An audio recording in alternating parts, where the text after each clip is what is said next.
Hello, everyone. Hope you all are in good health. And we are back again live with the sixth episode of our very show, Meet the Mentors, presented by Rajshahi University Career Club. So, already we have successfully been done all our sixth episode, and today we are going to invite our seventh episode guest, who is none other than our our respected, our beloved elder brother, and whose alma mater was Department of Marketing, University of Rajshahi.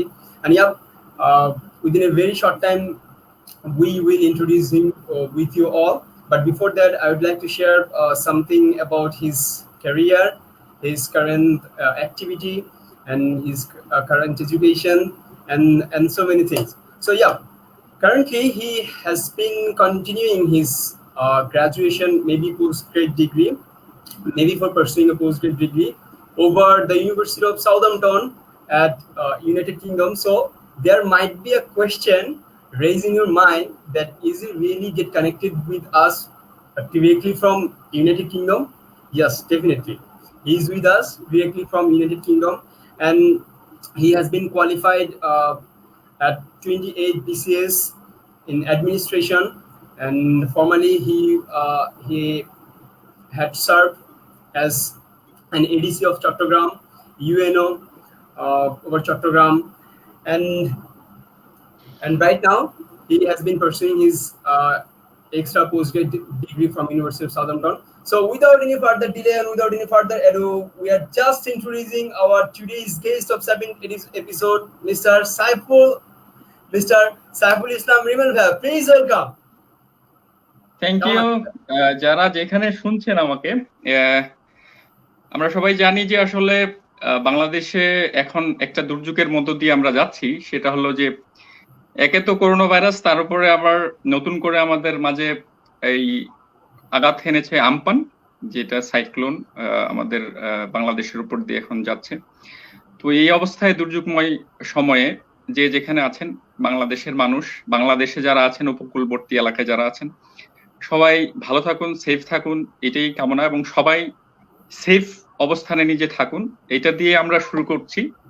আর একে তো বৈশ্বিক পরিবেশ সম্পর্কে আমরা সবাই জানি যে আমাদের করোনা ভাইরাসের যে কারণে আমাদের সারা পৃথিবী জুড়েই এক ধরনের অস্বস্তি, অশান্তি এবং কি বলবো যে আনইউজুয়াল একটা সার্কামস্টেন্সেস চলছে সারা পৃথিবীতে। তার মধ্যেও আমরা জীবন থেমে থাকে না, আমরা কিছু কথা বলবো ক্যারিয়ার নিয়ে। আমরা আছি, ইমরানের সাথে আমি আছি, আপনারা আমাদের সাথে থাকুন। ভাইয়া, থ্যাংক ইউ ভাইয়া। আমাদের শুরুতে হচ্ছে কনসেপ্ট, মানে এত দূরে থাকার পরও যে আপনি সবসময় যে মাতৃভূমির খোঁজ খবর রাখা, বা সবসময় হচ্ছে নিশ্চয়ই দেশে হচ্ছে আপনার পরিবার পরিজন, আত্মীয় স্বজন, বা আমরা জুনিয়র যারা আছে সবাই আছে, তো সেটাই প্রমাণ করে আসলে আমফান সম্পর্কে বলা। তো ভিউয়ার্স, সেই সঙ্গে একই সাথে আমরা আরেকবার স্মরণ করতে চাচ্ছি আজকের এই এপিসোডে, though it's a very special one, but due to some technical error বা ডিউ টু লোডশেডিং, অনেক জায়গায় হচ্ছে ঝড় হওয়ার কারণে অনেক জায়গায় বিদ্যুৎ নেই। সো বিদ্যুৎ সংযোগ না থাকার কারণে আমাদের সাথে অনেকে কানেক্টেড হতে পারেননি। আবার অনেক জায়গায় হচ্ছে কিছু ক্ষয়ক্ষতি হয়েছে কম বেশি। সো সবাই হচ্ছে সেফ থাকার চেষ্টা করবো, অ্যান্ড পরস্পরের জন্য দোয়া করবো প্লিজ। আশা করছি যে আজকে রাতের মধ্যে হচ্ছে আমপান আমাদের বাংলাদেশ সীমান্ত অতিক্রম করে ভারতের দিকে হয়তো চলে যাবে। যেখানেই যাক না কেন, মানবতা যেন নিরাপদ থাকে, মানুষ যেন বেঁচে থাকে, যেন আমাদের উপর দিয়ে বিপদগুলো না যায়, সেই আশাবাদ ব্যক্ত করে আমরা আমাদের আজকের মিড দ্য মেন্টর শো এর মূল পর্বের আলোচনা চলে যাচ্ছি। বলে রাখছি আগেই, আজকের এই এপিসোডে আমরা কি নিয়ে আলোচনা করবো। আমাদের এই এপিসোডের মূল আলোচ্য বিষয় হচ্ছে career planning, what to consider and how to prepare, and to add to that, আপনাদের যারা আমরা বিসিএস এর প্রিপারেশন নিচ্ছি বা বিসিএস এর জন্য আমরা ইন্টারেস্টেড, তাদের যে কোনো কোয়েশ্চেন, যেহেতু ভাই একজন বিসিএস ক্যাডার, 28তম বিসিএস এ কোয়ালিফাই করা, সো আপনাদের বিসিএস সংক্রান্ত যে কোনো প্রশ্ন আপনারা করতে পারেন। এবং প্লিজ আপনারা কমেন্ট সেকশনে কে কোথা থেকে জয়েন করেছেন জানিয়ে আপনাদের ফ্রেন্ড বা ফেলোজ যারা আছে তাদেরকে মেনশন করে দিতে পারেন, সো দ্যাট তারাও যেন এই ভিডিও, এই লাইভ সেশনটি দেখে উপকৃত হতে পারে এবং তার জিজ্ঞাসাগুলো এখান থেকে জেনে নিতে পারে। Well, getting back to you ভাইয়া, আপনার জার্নিটা, আপনার ইউনিভার্সিটি লাইফ থেকে শুরু করে আপনার বিসিএস এর চিন্তাটা, জার্নিটা শুরু করাটা প্লিজ একটু যদি বলতেন। সত্যি কথা বলতে কি, আসলে জার্নি বলতে কি যে এটা হলো একটা মানুষ তার প্রত্যেকেরই এক ধরনের চিন্তা থাকে ইউনিভার্সিটিতে যখন থাকে। ফার্স্ট ইয়ারে ইউনিভার্সিটিতে ঢোকার পর থেকেই প্রত্যেকটা ছেলে মেয়ের মাথায় চিন্তা থাকে যে আসলে ইউনিভার্সিটি লাইফ এটা একটা লং সময়, তারপরও এরপরে আমরা কে কি করতে চাই, কোন দিকে যেতে চাই, এই ধরনের একটা প্ল্যান থাকে। তো যেহেতু আমি মার্কেটিং এর গ্রাজুয়েট ছিলাম, সে ধরনের প্ল্যান আমারও ছিল যে অধিকাংশ মার্কেটিং এর স্টুডেন্টরা নর্মালি মনে করে যে আসলে কর্পোরেট লেভেলে যাবে বা মার্কেটিং এর জব করবে, বিজনেস ওরিয়েন্টেড কোনো কর্পোরেট অর্গানাইজেশনে জব করবে। তো যে ব্যাপারটা ছিল সেটা হলো আমার আব্বু ছিলেন সরকারি চাকরি করতেন, যদিও খুব বড় চাকরি না। তো সেই জায়গা থেকে আমার আব্বুর একটা স্বপ্ন ছিল যে তার ছেলে সরকারি চাকরিজীবী হবে আর কি, সরকারের চাকরি করবে। বিশেষত উপজেলা লেভেলে যেহেতু আব্বু চাকরি করতেন, সেখানে উপজেলা নির্বাহী অফিসারকে দেখতেন লাল একটা গাড়িতে যাইতে বা প্রশাসনিক সব বিষয় উনি সামলাচ্ছেন। এটা দেখে ওনার একটা আগ্রহ ছিল যে তার ছেলে বিসিএস ক্যাডার হবে, বিশেষত অ্যাডমিন ক্যাডারে ইওনো হবে কোনো এককালে, এডিসি হবে, ডিসি হবে, এরকম একটা স্বপ্ন বাবার ছিল। সেই জায়গা থেকে আমার ওইদিকে একটু টেন্ডেন্সি ছিল। তবে আমি যেটা বলি সেটা হলো যে থার্ড ইয়ার আগে কেরিয়ার নিয়ে বিশেষত অত চিন্তিত হওয়ার কারণ আছে বলে আমার মনে হয় না। বিশেষ করে বাংলাদেশে এই সময় যে জিনিসটা শুরু হয়েছে, এটা আসলে আমার কাছে মনে হয় যে এক ধরনের নেগেটিভ ইম্প্যাক্ট করতে পারে স্টুডেন্টদের ওভারঅল কোয়ালিটি বিল্ডিং এ। সেটা হলো যে ফার্স্ট ইয়ার থেকেই ছেলে পেলে চিন্তা করে যে আমি কি করব, কেরিয়ারে কোথায় যাব, ব্যাংকে যাব না বিসিএস দিব নাকি বাইরে পড়তে যাব। একটা স্বপ্ন, মানে কি বলবো, সাবকনশিয়াস মাইন্ডে একটা স্বপ্ন থাকা খুবই জরুরি, কিন্তু ফার্স্ট ইয়ার থেকে চাকরি ওরিয়েন্টেড পড়াশোনা করাটা আমি পছন্দ করি না। আমি ব্যক্তিগতভাবে মনে করি যে এটা আসলে ঠিক না। কারণ হলো ফার্স্ট 3 ইয়ার্স ইউনিভার্সিটিতে এটা হলো যে ওভারঅল সারা পৃথিবী, সারা জীবন ব্যাপী আমি কোন লেভেলে যেতে চাই, জ্ঞানের কোন স্তরে আমি পৌঁছতে চাই, কি পড়তে চাই, কি জানতে চাই, সেটার একটা বেসমেন্ট তৈরি হয়। এই সময় মানুষ মুভি দেখবে, প্রচুর সিনেমা দেখবে, তারপরে বই পড়বে, আড্ডা দিবে।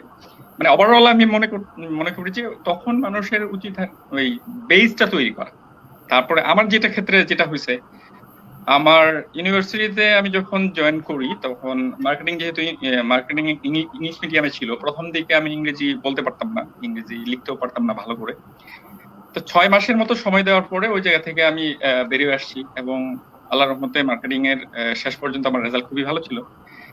তো দুইটা জিনিস ছিল যে হয় বিসিএস না হয় ইউনিভার্সিটি টিচিং অথবা বাংলাদেশ ব্যাংকের চাকরি, এই ধরনের কোনো কিছুতে হয়তো যাব। তো যেটা ছিল যে থার্ড ইয়ারের পর থেকে আমি অল্প অল্প এমনি পত্র পত্রিকা বিভিন্ন সময় পড়তাম। আমার এটা বিসিএস হোক আর যে কোনো চাকরি, এটা হলো জীবনব্যাপী একটা প্রস্তুতি যে আমি যা করতে চাই সেটা হলো আমি ইন্টারমিডিয়েটে পড়ার পর থেকে, ইউনিভার্সিটিতে আসার পর থেকে এটা একটা টেন্ডেন্সি মানুষের থাকা উচিত যে আমি আসলে জীবনে কোথায় যেতে চাই। তো আমি বিসিএস হোক বা ইউনিভার্সিটি টিচিং হোক, যেহেতু দুইটার দিকেই, তো যেটা হয় বাংলাদেশের কেরিয়ারের জন্য সবচেয়ে ইম্পর্টেন্ট জিনিস হলো যে ভালোভাবে ইংলিশটা জানা, যে কোনো ইংরেজি মানে চাকরি পরীক্ষা ইংলিশটা বলা, ইংলিশে এই গ্রামাটিক্যাল জিনিসগুলো ঠিক থাকা এবং সাধারণ জ্ঞান।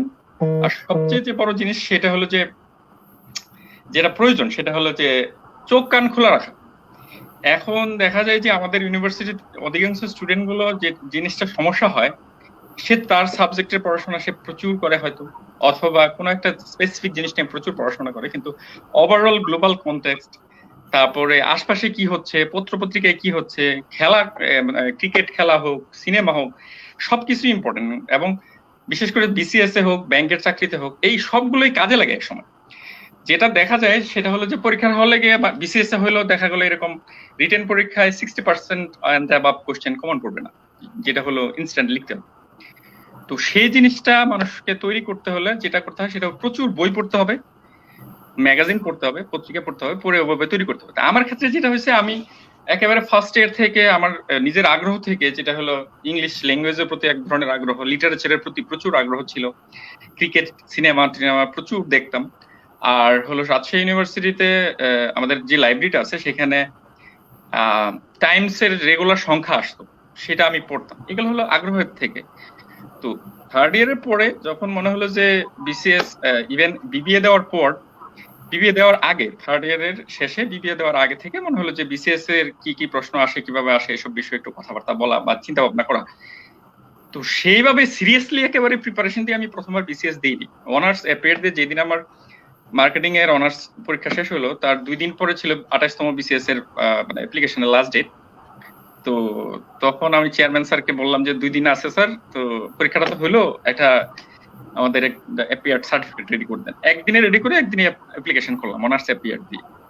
তারপরে বিসিএস প্রিলি প্রিপারেশন নিচ্ছি 1-2 মাস মনে হয়, সাধারণ জ্ঞানের বই টই পড়া, ইংলিশ আগে থেকে যে বেসিক গুলো ছিল সেসব একটু চর্চা করা, আর প্রিলিতে টিকে গেলাম। ওই সময় যেটা হয়েছে, আমি আগেও এই প্রথমেই বলছিলাম যে জিনিসটা, সেটা হলো বেসিকটা তৈরি করা। যে ওইখানে প্রশ্ন যেটা ছিল সেটাতে ইংলিশ, সাধারণ জ্ঞান এবং আইকিউ ছিল, খুব বেশ কিছু আইকিউ ছিল। তো আইকিউ গুলো থাকার কারণে, ইংলিশ থাকার কারণে ওই জিনিসগুলোর আমার আলাদা করে প্রিপারেশন নেওয়ার প্রয়োজন পড়ে না। কেউ যদি একটু যেটাকে বলে হলো রেজনিং, লজিক্যাল রেজনিং, মানে লজিক, কোনো একটা জায়গায় লজিক দাঁড় করানোর ক্ষমতা, ফ্রি কিছু লেখার ক্ষমতা, এই যেগুলো থাকার কারণে প্রিলিতে টিকে যায়। পরে রিটেনও আমি খুব ক্যাজুয়ালি দিছিলাম।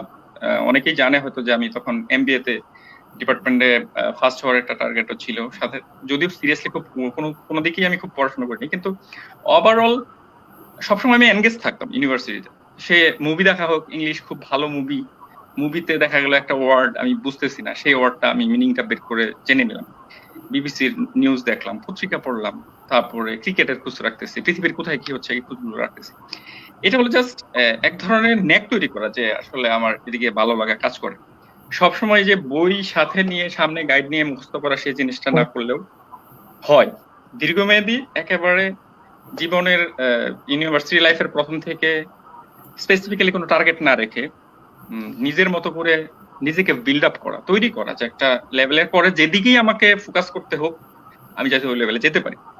তো সেই জিনিসটাই হলো অনার্স অ্যাপিয়ার দেওয়ার পরে আমি প্রিলি রিটেনও টিকলাম, রিটেন টিকে ভাইবা দিছি। মানে খুব বেশি সিরিয়াস প্রিপারেশন যেভাবে বলে সেটা আমার দেওয়া হয়নি। বিশেষ করে রিটেন পরীক্ষায় অনেকটা ওইরকম বলে যে বল যেদিকে আসে ওইদিকে ব্যাট চালানো আর কি।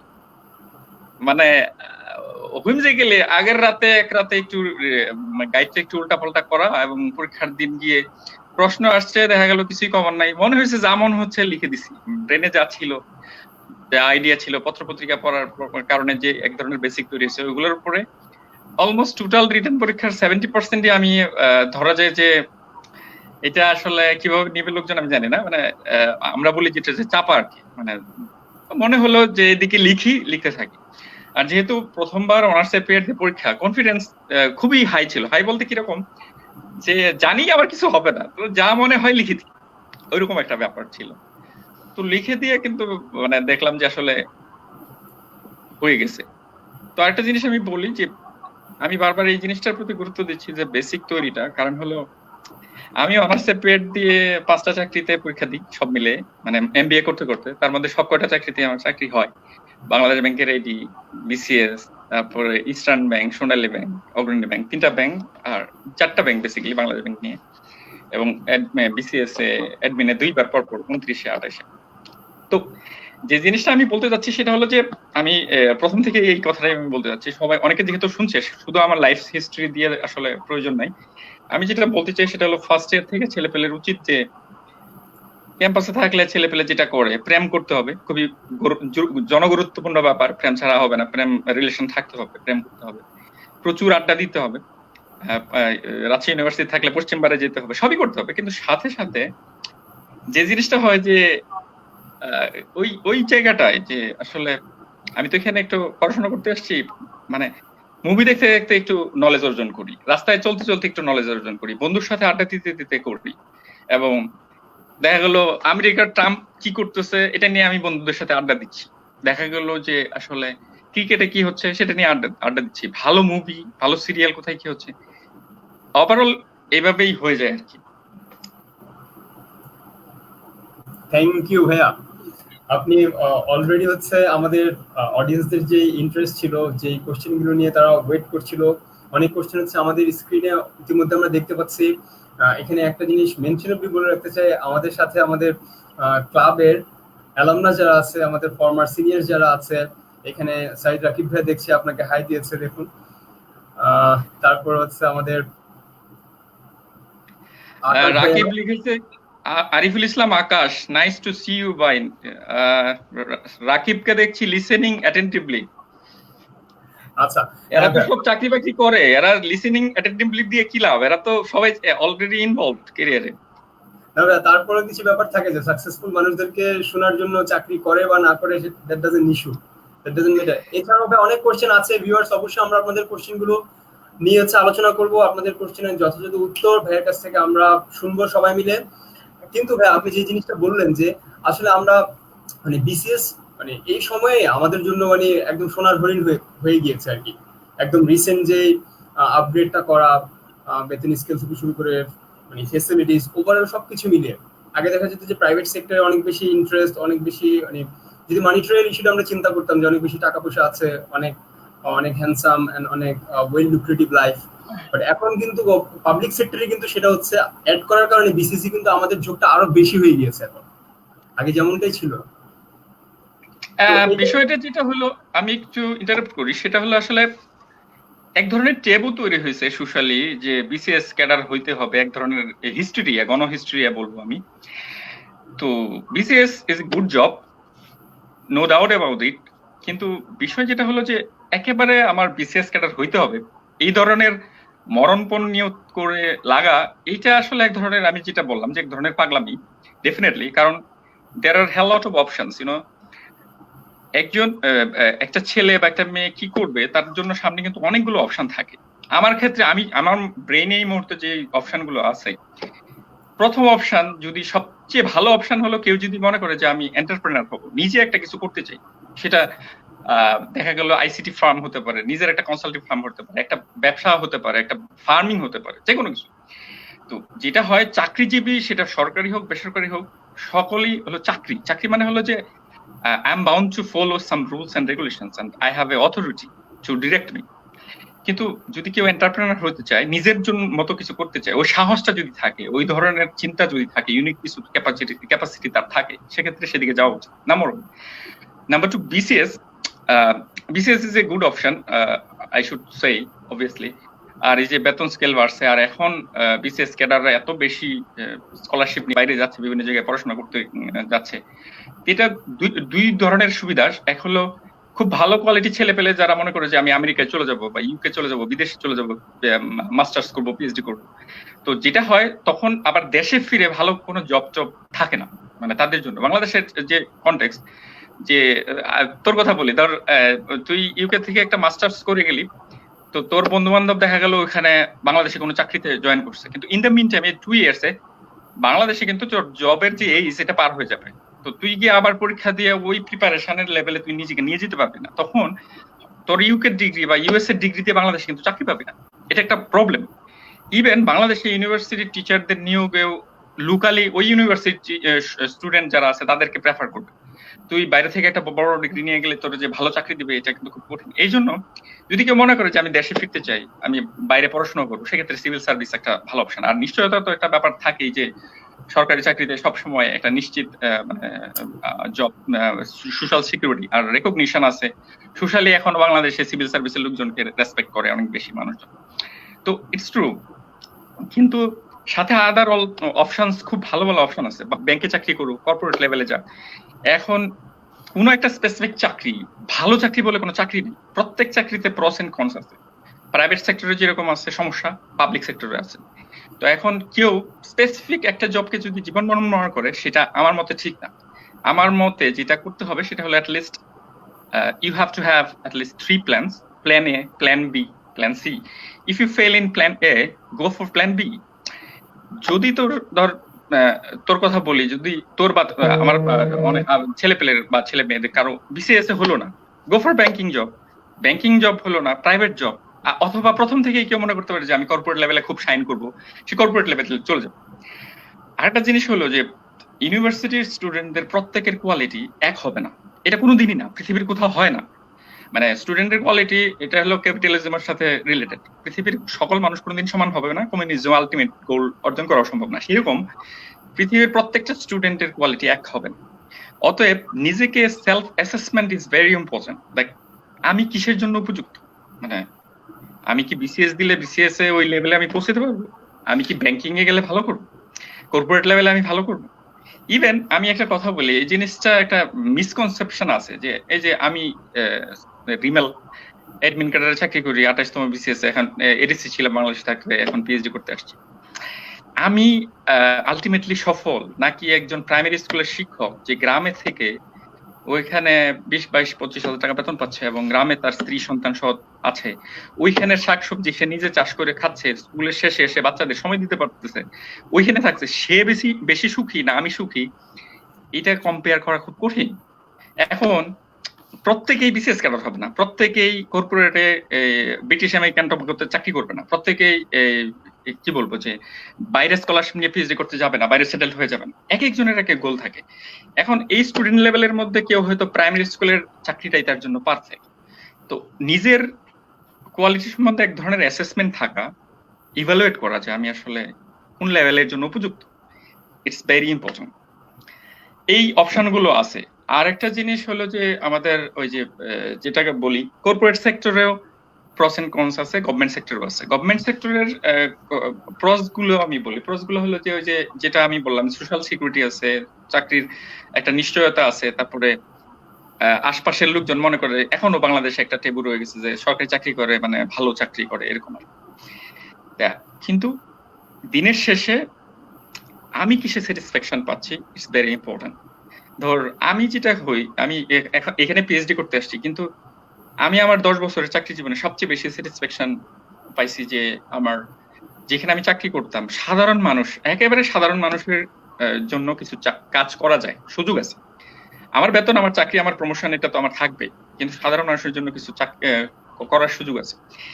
এই মোটিভেশনটা আমার জন্য খুব ইম্পর্টেন্ট, আমার ভালো লাগে।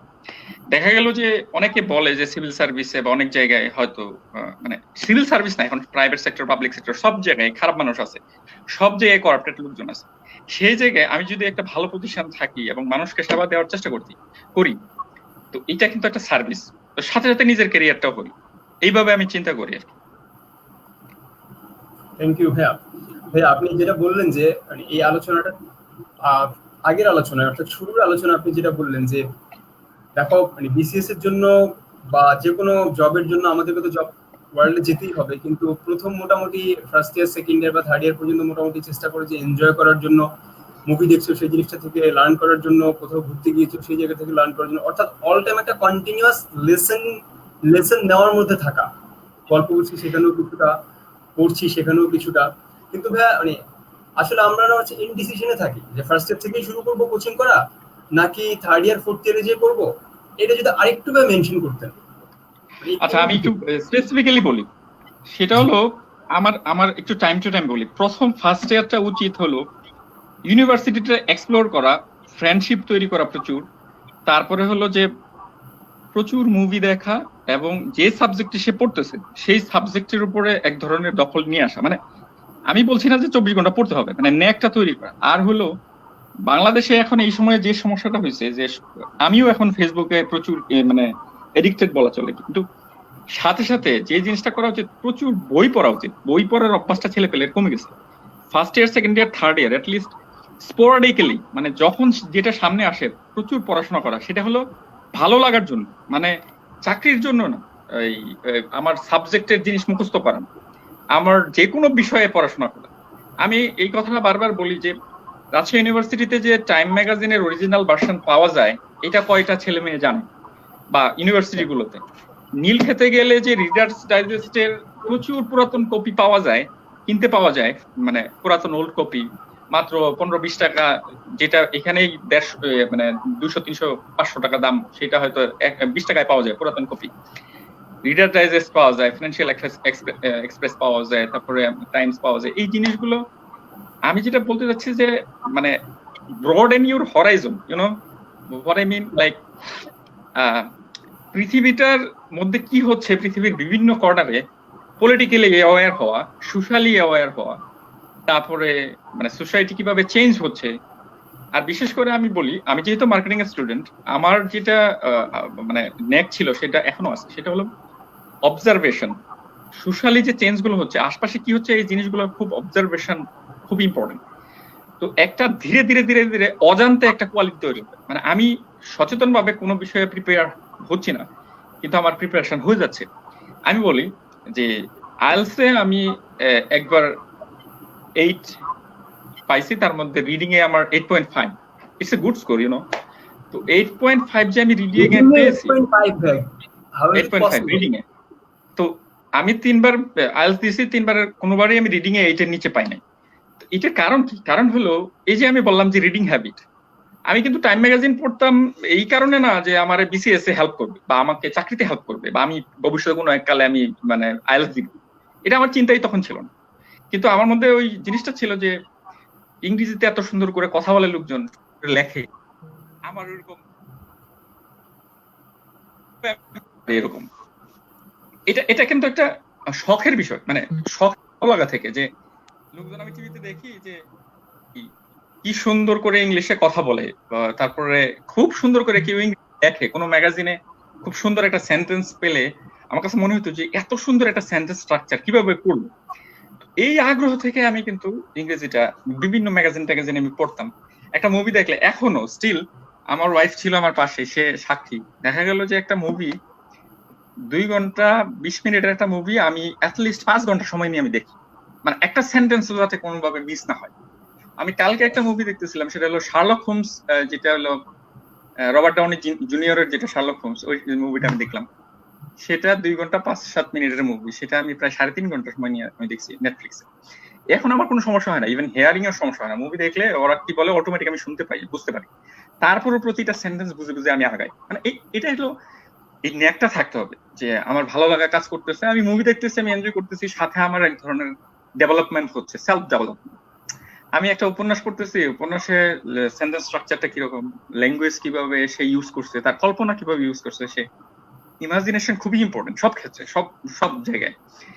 এখন আরেকটা জিনিস আমি বলি সকল স্টুডেন্টের জন্য, first year, second year, third ইয়ার, সব সময় ইনস্ট্যান্ট কোনো একটা কিছু, যে কোনো জিনিস, সে হয়তো হালকা আইডিয়া আছে, ওই জিনিসটা তার সামনে উপস্থাপন করলে সে 2 পেজ অ্যাটলিস্ট এটার উপর ঘুষায় লেখার ক্ষমতা, এটা খুবই ইম্পর্টেন্ট একটা ক্ষমতা। চাকরির জন্য হোক, প্রাইভেট সেক্টরের জন্য হোক, সব জায়গায় এই রিপোর্টিংটা এটা সারা জীবনই করতে হবে। তুই যে চাকরি কর, যেই প্রফেশনে থাকুক মানুষ, এই জায়গাটা নিজের একটা ক্রিয়েটিভ একটা ডেভেলপমেন্ট তৈরি করা, কোনো একটা ইস্যু দেখার পরেই একটা এসের মতো রেডি করা, এটা খুব ইম্পর্টেন্ট কোয়ালিটি।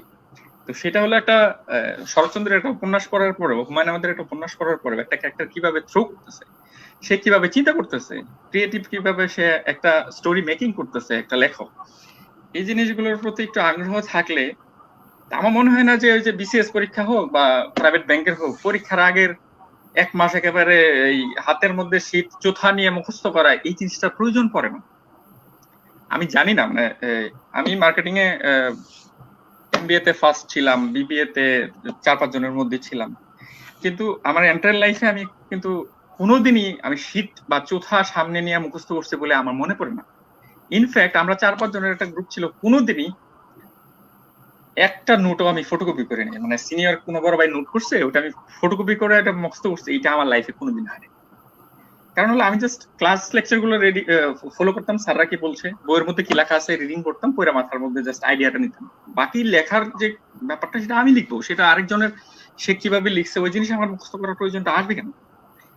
আমি এই জিনিসটা বলতেছি। দেখা গেল first year, second year, third ইয়ার, এই সময়টা হলো নিজেকে ডেভেলপ করার একটা লেভেলে নিয়ে যাওয়া, সবচেয়ে পারফেক্ট সময়। সেই সময় সবচেয়ে বেশি আড্ডা দিতে হবে, তবে আড্ডার মধ্যে যেন শুধুমাত্র যে প্রেম, ভালোবাসা, শেখা খাওয়া, এই জিনিসগুলোর সাথে সাথে অন্য ক্রিয়েটিভ জিনিসগুলো যাতে থাকে আড্ডার মধ্যে। এখন আমি বলি ধর যে আমার লেভেলের একটা আমার অফিসার, আমার এই বাসায়, এই দুতলা বাসার মধ্যে আমরা উপরতলা নিচতলা করে থাকি, আরেকজন অফিসার আছে বুয়েটের, সে অ্যাডমিন কার্ডের 29তম ব্যাচের অফিস। আমরা দুইজন যখন একসাথে বসি আড্ডা দিই, সিরিয়াস আড্ডা, সেখানে এমন কোন বিষয় আসে, সিরিয়াস পলিটিক্যাল আলোচনা থেকে সারা পৃথিবীতে কোথায় কি হচ্ছে, রাজনৈতিক ক্ষেত্রে, সায়েন্টিফিক ফিল্ডে কি চেঞ্জ আসতেছে, এগুলো কিন্তু কোনো কারণে না, এমনি দুইজন ইন্টেলেকচুয়ালি কি বলবো, একটু সাউন্ড দুইটা মানুষ পাশাপাশি বসলে ক্রিয়েটিভ জিনিস নিয়ে আলোচনা করা উচিত। খালি সবসময় মেয়েদের বা প্রেম করা এই হিন্দি সিনেমা নিয়ে আলোচনার বাইরে অনেক জিনিস আছে। এই বিষয়গুলো খুব ইম্পর্টেন্ট। সেকেন্ড ইয়ার, থার্ড ইয়ার এবং থার্ড ইয়ারে পার করে ফোর্থ ইয়ারে উঠে, তবে আমি আগেই বলিনি এটা সবার জন্য একই পরামর্শ না, কারণ ম্যান টু ম্যান ভেরি করে। অনেকে দেখা গেল সে স্টুডেন্ট হলো ফিজিক্সের, সে ফিজিক্স কেমিস্ট্রিতে প্রচুর পড়তে হয়, ল্যাব করে 6 ঘন্টা, তারপরে ক্লাস করে, তারপরে ওই জিনিস পড়তে পড়তে পড়তে পড়তে তার অনার্স মাস্টার্স ডিগ্রি নিতে নিতে জান বের হয়ে গেছে। সে আসলে ইংলিশেও সেই দক্ষতাটা অর্জন করে নাই, সারা পৃথিবীর সম্বন্ধে আইডিয়াও নিতে পারে নাই, পত্রিকাও ঠিক মতো পড়ে নাই। হঠাৎ করে দেখা গেল যে সে মাস্টার্স পাস করার পরে চাকরির পরীক্ষার জন্য যেসব জিনিস প্রয়োজন সে কিছুই করে না, এর কিছু সম্পর্কে তার কোনো আইডিয়া নেই। তখন তার জন্য খুব টাফ। তখন তার জন্য তো ওই যে বই সামনে নিয়ে লাগাতার সব মুখস্থ করে ফেলা ছাড়া এবং কন্টিনিউয়াসলি একেবারে শ্রম দেওয়া ছাড়া বিকল্প অপশন নেই। এজন্য যারা আমাদের শুনছে বা শুনবে আমি জানি না, যে লেভেল থাকুক, যদি বিশেষ করে ফার্স্ট ইয়ার সেকেন্ড ইয়ারের স্টুডেন্ট থাকে, থার্ড ইয়ার পর্যন্ত, ফোর্থ ইয়ার পর্যন্ত, তাদেরকে বলি যে take your time, develop yourself, throw yourself into the job market after preparing a lot, like কি বলবো, সেই প্রিপারেশনটা হবে ভিতর থেকে, শুধু ওই যে বই মুখস্থ করে না। থ্যাংক ইউ ভাইয়া। ভিউয়ার্স, আপনারা ইতিমধ্যে বুঝতে পেরেছেন চমৎকার ভাবে হচ্ছে আমাদের বিসিএস এর জন্য আমরা যারা চিন্তা করি, যারা আমরা প্রস্তুতি নেই, যারা প্রস্তুতি নিচ্ছি বা সামনে নিব পরিকল্পনা করছি ফার্স্ট ইয়ার সেকেন্ড ইয়ার বা যেই বর্ষে থাকি না কেন, আমাদের আসলে খুব স্পষ্টভাবে বললেন যে আসলে সবার জন্য একই পরামর্শ না। যাদের যদি কারো বেসিকের প্রবলেম থাকে তাহলে তার একটু আগে থেকে শুরু করতে হবে, যদি কারো বেসিকের প্রবলেম না থাকে তাহলে দেখা যাচ্ছে যে তারা অন্যান্য যে কাজগুলো আছে ওইগুলোতে বেশি ফোকাস করে একটা সার্টেন টাইমে যে হচ্ছে বিসিএস এর প্রস্তুতিটা ফুল সুইং এ শুরু করা বা ফুল টাইম ইনভেস্ট করাটা। এবং হচ্ছে আপনাদের যে কোশ্চেন গুলো আছে সেগুলো আমরা ইতিমধ্যে দেখতে পাচ্ছি, আমরা সেগুলোতে আসছি। একটা প্রশ্ন এই মুহূর্তে না নিলেই নয় ভাইয়া, সেটি হচ্ছে তাবিবা ওয়াদুদ সারা, ভাইয়া বিসিএস এ মেয়েদের জন্য কিছু বলেন, আপনার দেখা মেয়ে ম্যাজিস্ট্রেট অথবা ইউএন এর অভিজ্ঞতা শেয়ার করেন ভাইয়া, মোটিভেশন লাগবে। আমার মনে হয় সবসময় ওনার দ্বারা হয়তো কিছু হবে না এটা উনি মনে করেন, ওনার সিরিয়াসনেস কম। তো মেয়েদের কন্ট্রিবিউশন নিয়ে কিছু বলবেন? আচ্ছা, আমি একটু বলি, সেটা হলো খুবই একটা ওপেনলি মানুষজন অলরেডি জানে, সারা বাংলাদেশে এখন আমাদের 500 উপজেলায় ইউএনও যে আছে তার মধ্যে অ্যারাউন্ড 130 বা 150, মোর দেন 150 আই থিঙ্ক হলো ইউএনও হলো মেয়ে। তা আমাদের বিসিএস বিশেষ করে অ্যাডমিন ক্যাডারে আমাদের 40%, 35 to 40% মেয়ে, এবং মেয়েরা অ্যাডমিন ক্যাডারে আমাদের ছেলেদের চেয়েও ভালো পারফর্ম করছে। আমি বলবো ইউএনওরা যারা যারা যেখানে যেখানে মেয়েরা ইউএনও আছে, এই যে করোনা ভাইরাসের ক্রাইসিসের সময় মেয়েরা মানে রাস্তায় নেমে ছেলেদের চেয়ে অনেক ভালো পারফর্ম করছে অনেক অনেক জায়গায়। আর যেটা ও বলছে যে হতাশ লাগে, হতাশার ক্ষেত্রে আমি একটু কথা বলি, আমি নাম বলবো না, আমার বিসিএস ক্যাডার, আমি অনার্স অ্যাপিয়ার্ড দিয়ে অ্যাডমিন ক্যাডারে আমি চাকরি করি, তো ওইটাতে আমার একটা মেরিট সিরিয়াল আছে। মেরিট সিরিয়ালে আমার ইমিডিয়েট পরে যে ছেলেটা, সে হলো পাস কোর্স থেকে মানে ডিগ্রি পাস এবং পরে একটা মাস্টার্স করছে, কারণ পাস কোর্স থেকে জাতীয় বিশ্ববিদ্যালয়ের অধীন, সে অনার্স মাস্টার্স না, পাস কোর্স থেকে ডিগ্রি পাস করে তারপরে মাস্টার্স লাগে বিসিএস এ মানে করতে, মানে অ্যাপিয়ার করতে। সে একটা মাস্টার্স করে, সে আমার ইমিডিয়েট পরের পজিশনটা তার, মানে সে কিন্তু অনার্স মাস্টার্স না, কোনো পাবলিক ইউনিভার্সিটি তো নাই। আর আমার ব্যাচে যে ছেলেটা অ্যাডমিন ক্যাডারে ফার্স্ট হয়েছে তার নাম হলো প্রশান্ত দাস। ওর নাম বলছি কারণ হলো হি উড ফিল প্রাউড। সে হলো নোয়াখালী কলেজ থেকে ইংলিশে অনার্স মাস্টার্স পাস করে। এখন আমি যেটা এটা কেন বললাম, এটা বললাম যে এডুকেশনাল ইনস্টিটিউশন বা আমি কে, এগুলা কোনো ইম্পর্টেন্ট বিষয় না। বিষয়টা হলো যে আমি কোথায় পৌঁছতে পারবো সেটা আমার জাজ করতে হবে, আমার সেইভাবে ডেডিকেট করতে হবে নিজেকে। তো মার্কেটিং এ পাস করা একটা মেয়ে লাইক তাবিবার মতো একটা মেয়ে, সে কনফিডেন্ট না হওয়ার কোনো কারণ নেই, আমি ডেফিনেটলি বলে নিচ্ছি, কিন্তু সেটার জন্য নিজেকে কনফিডেন্ট রাখতে হবে, সাথে সাথে ওইভাবে প্রিপারেশনটা নিতে হবে। আরেকটা জিনিস আমি একটু এই সময় আমি বলতে চাচ্ছি, সেটা হলো চাকরির ক্ষেত্রে প্রিপারেশনে বিশেষ করে যেটা হয়, আমার ক্ষেত্রে যেটা হয়েছে অনার্স এ পেরিয়ড দিয়ে, মানে I was like too much confident, like এইটা লাখে একটা হয় না। আমি ইভেন ইউনিভার্সিটি থাকতেই, বিবিএ থাকতেই আমি চিন্তা করতেছিলাম কোন দিকে চাকরিতে যাব, লোকজন মনে করতো যে ভাব নিতে আসছে, এরকম একটা ব্যাপার। কিন্তু শতকরা 95% এর ক্ষেত্রে যেটা হয়, মনে হবে যে আমার কোনোদিন কোনো চাকরি হবে, মানে প্রত্যেকটা স্টুডেন্ট 95% ধরে নেই আমি, তারা মনে করে যে অনার্সের পরে যখন চাকরির পরীক্ষা দিতে থাকে, রিজেক্ট হইতে থাকে, রিটেনে বাদ পড়তে থাকে, মনে হয় যে পৃথিবীর প্রত্যেকটা মানুষের চাকরি হবে, শুধু আমার। তো সেই জায়গায় কেউ যদি মেন্টালি ওই ইনফিরিয়রিটিতে ভুগে তাতে কোনো দোষ নাই, এবং এটা হওয়া খুবই স্বাভাবিক, অধিকাংশ ক্ষেত্রে তাই হবে। কিন্তু আস্তে ধীরে ধীরে কি হয়, আস্তে ধীরে ধীরে সে একটা লেভেলে যায়, প্রিপারেশনের একটা লেভেলে যায়, তখন সে দেখা গেল যে সমানে রিটেনে টিকতেছে কিন্তু চাকরি হচ্ছে না। কারণ হলো তার সেই লেভেলের স্কোর আসতেছে না। ভাইভাতে হয়তো ভাইভাও দিচ্ছে কিন্তু চাকরি হয় নাই, মনে হইলো যে আমার মনে হয় নিবাদ দিচ্ছে বা করাপশন হচ্ছে বা অন্য কিছু, সন্দেহবাতিক মন। কিন্তু একটা লেভেল আসে যখন সে পরীক্ষা দিবে, ভাইভাও দিবে, চাকরিও হইতে থাকবে। আমি এই যে আমার মার্কেটিং এর একটা জুনিয়র আছে প্রসেনজিৎ রয় টিটন, আমি জানি না তুই চিনিস কিনা। সে সরিষাবাড়িতে আমি নিয়মিত থাকা অবস্থায় সে ওখানকার ব্যাংকে অফিসার পোস্টে চাকরি করতো। তো সে তখন একটা লেভেলে প্রিপারেশন নিচ্ছে, বললো যে ভাই আমার কি চাকরি বাকরি বিসিএস টিসিএস দিচ্ছি কয়েকবার যাবত। এখন যতদূর আমি জানি সে এই গত 6 মাসে 4টা চাকরি হয়েছে, ফার্স্ট ক্লাস গভর্নমেন্ট জব সহ, ব্যাংকের সিনিয়র অফিসার সহ।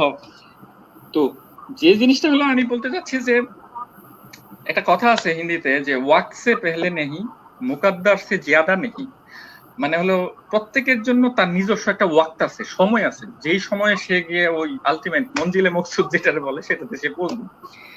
এখন এইটা নিজেকে এভালুয়েট করতে হবে নিজেরই, যে আমি কোন স্টেজে আছি, কোন জায়গায় গেলে আমার কখন আমার চাকরির লেভেলে আমি পৌঁছবো, তার জন্য ফর্মটা দিয়ে যেতে হবে। আমি একটা গল্প বলি।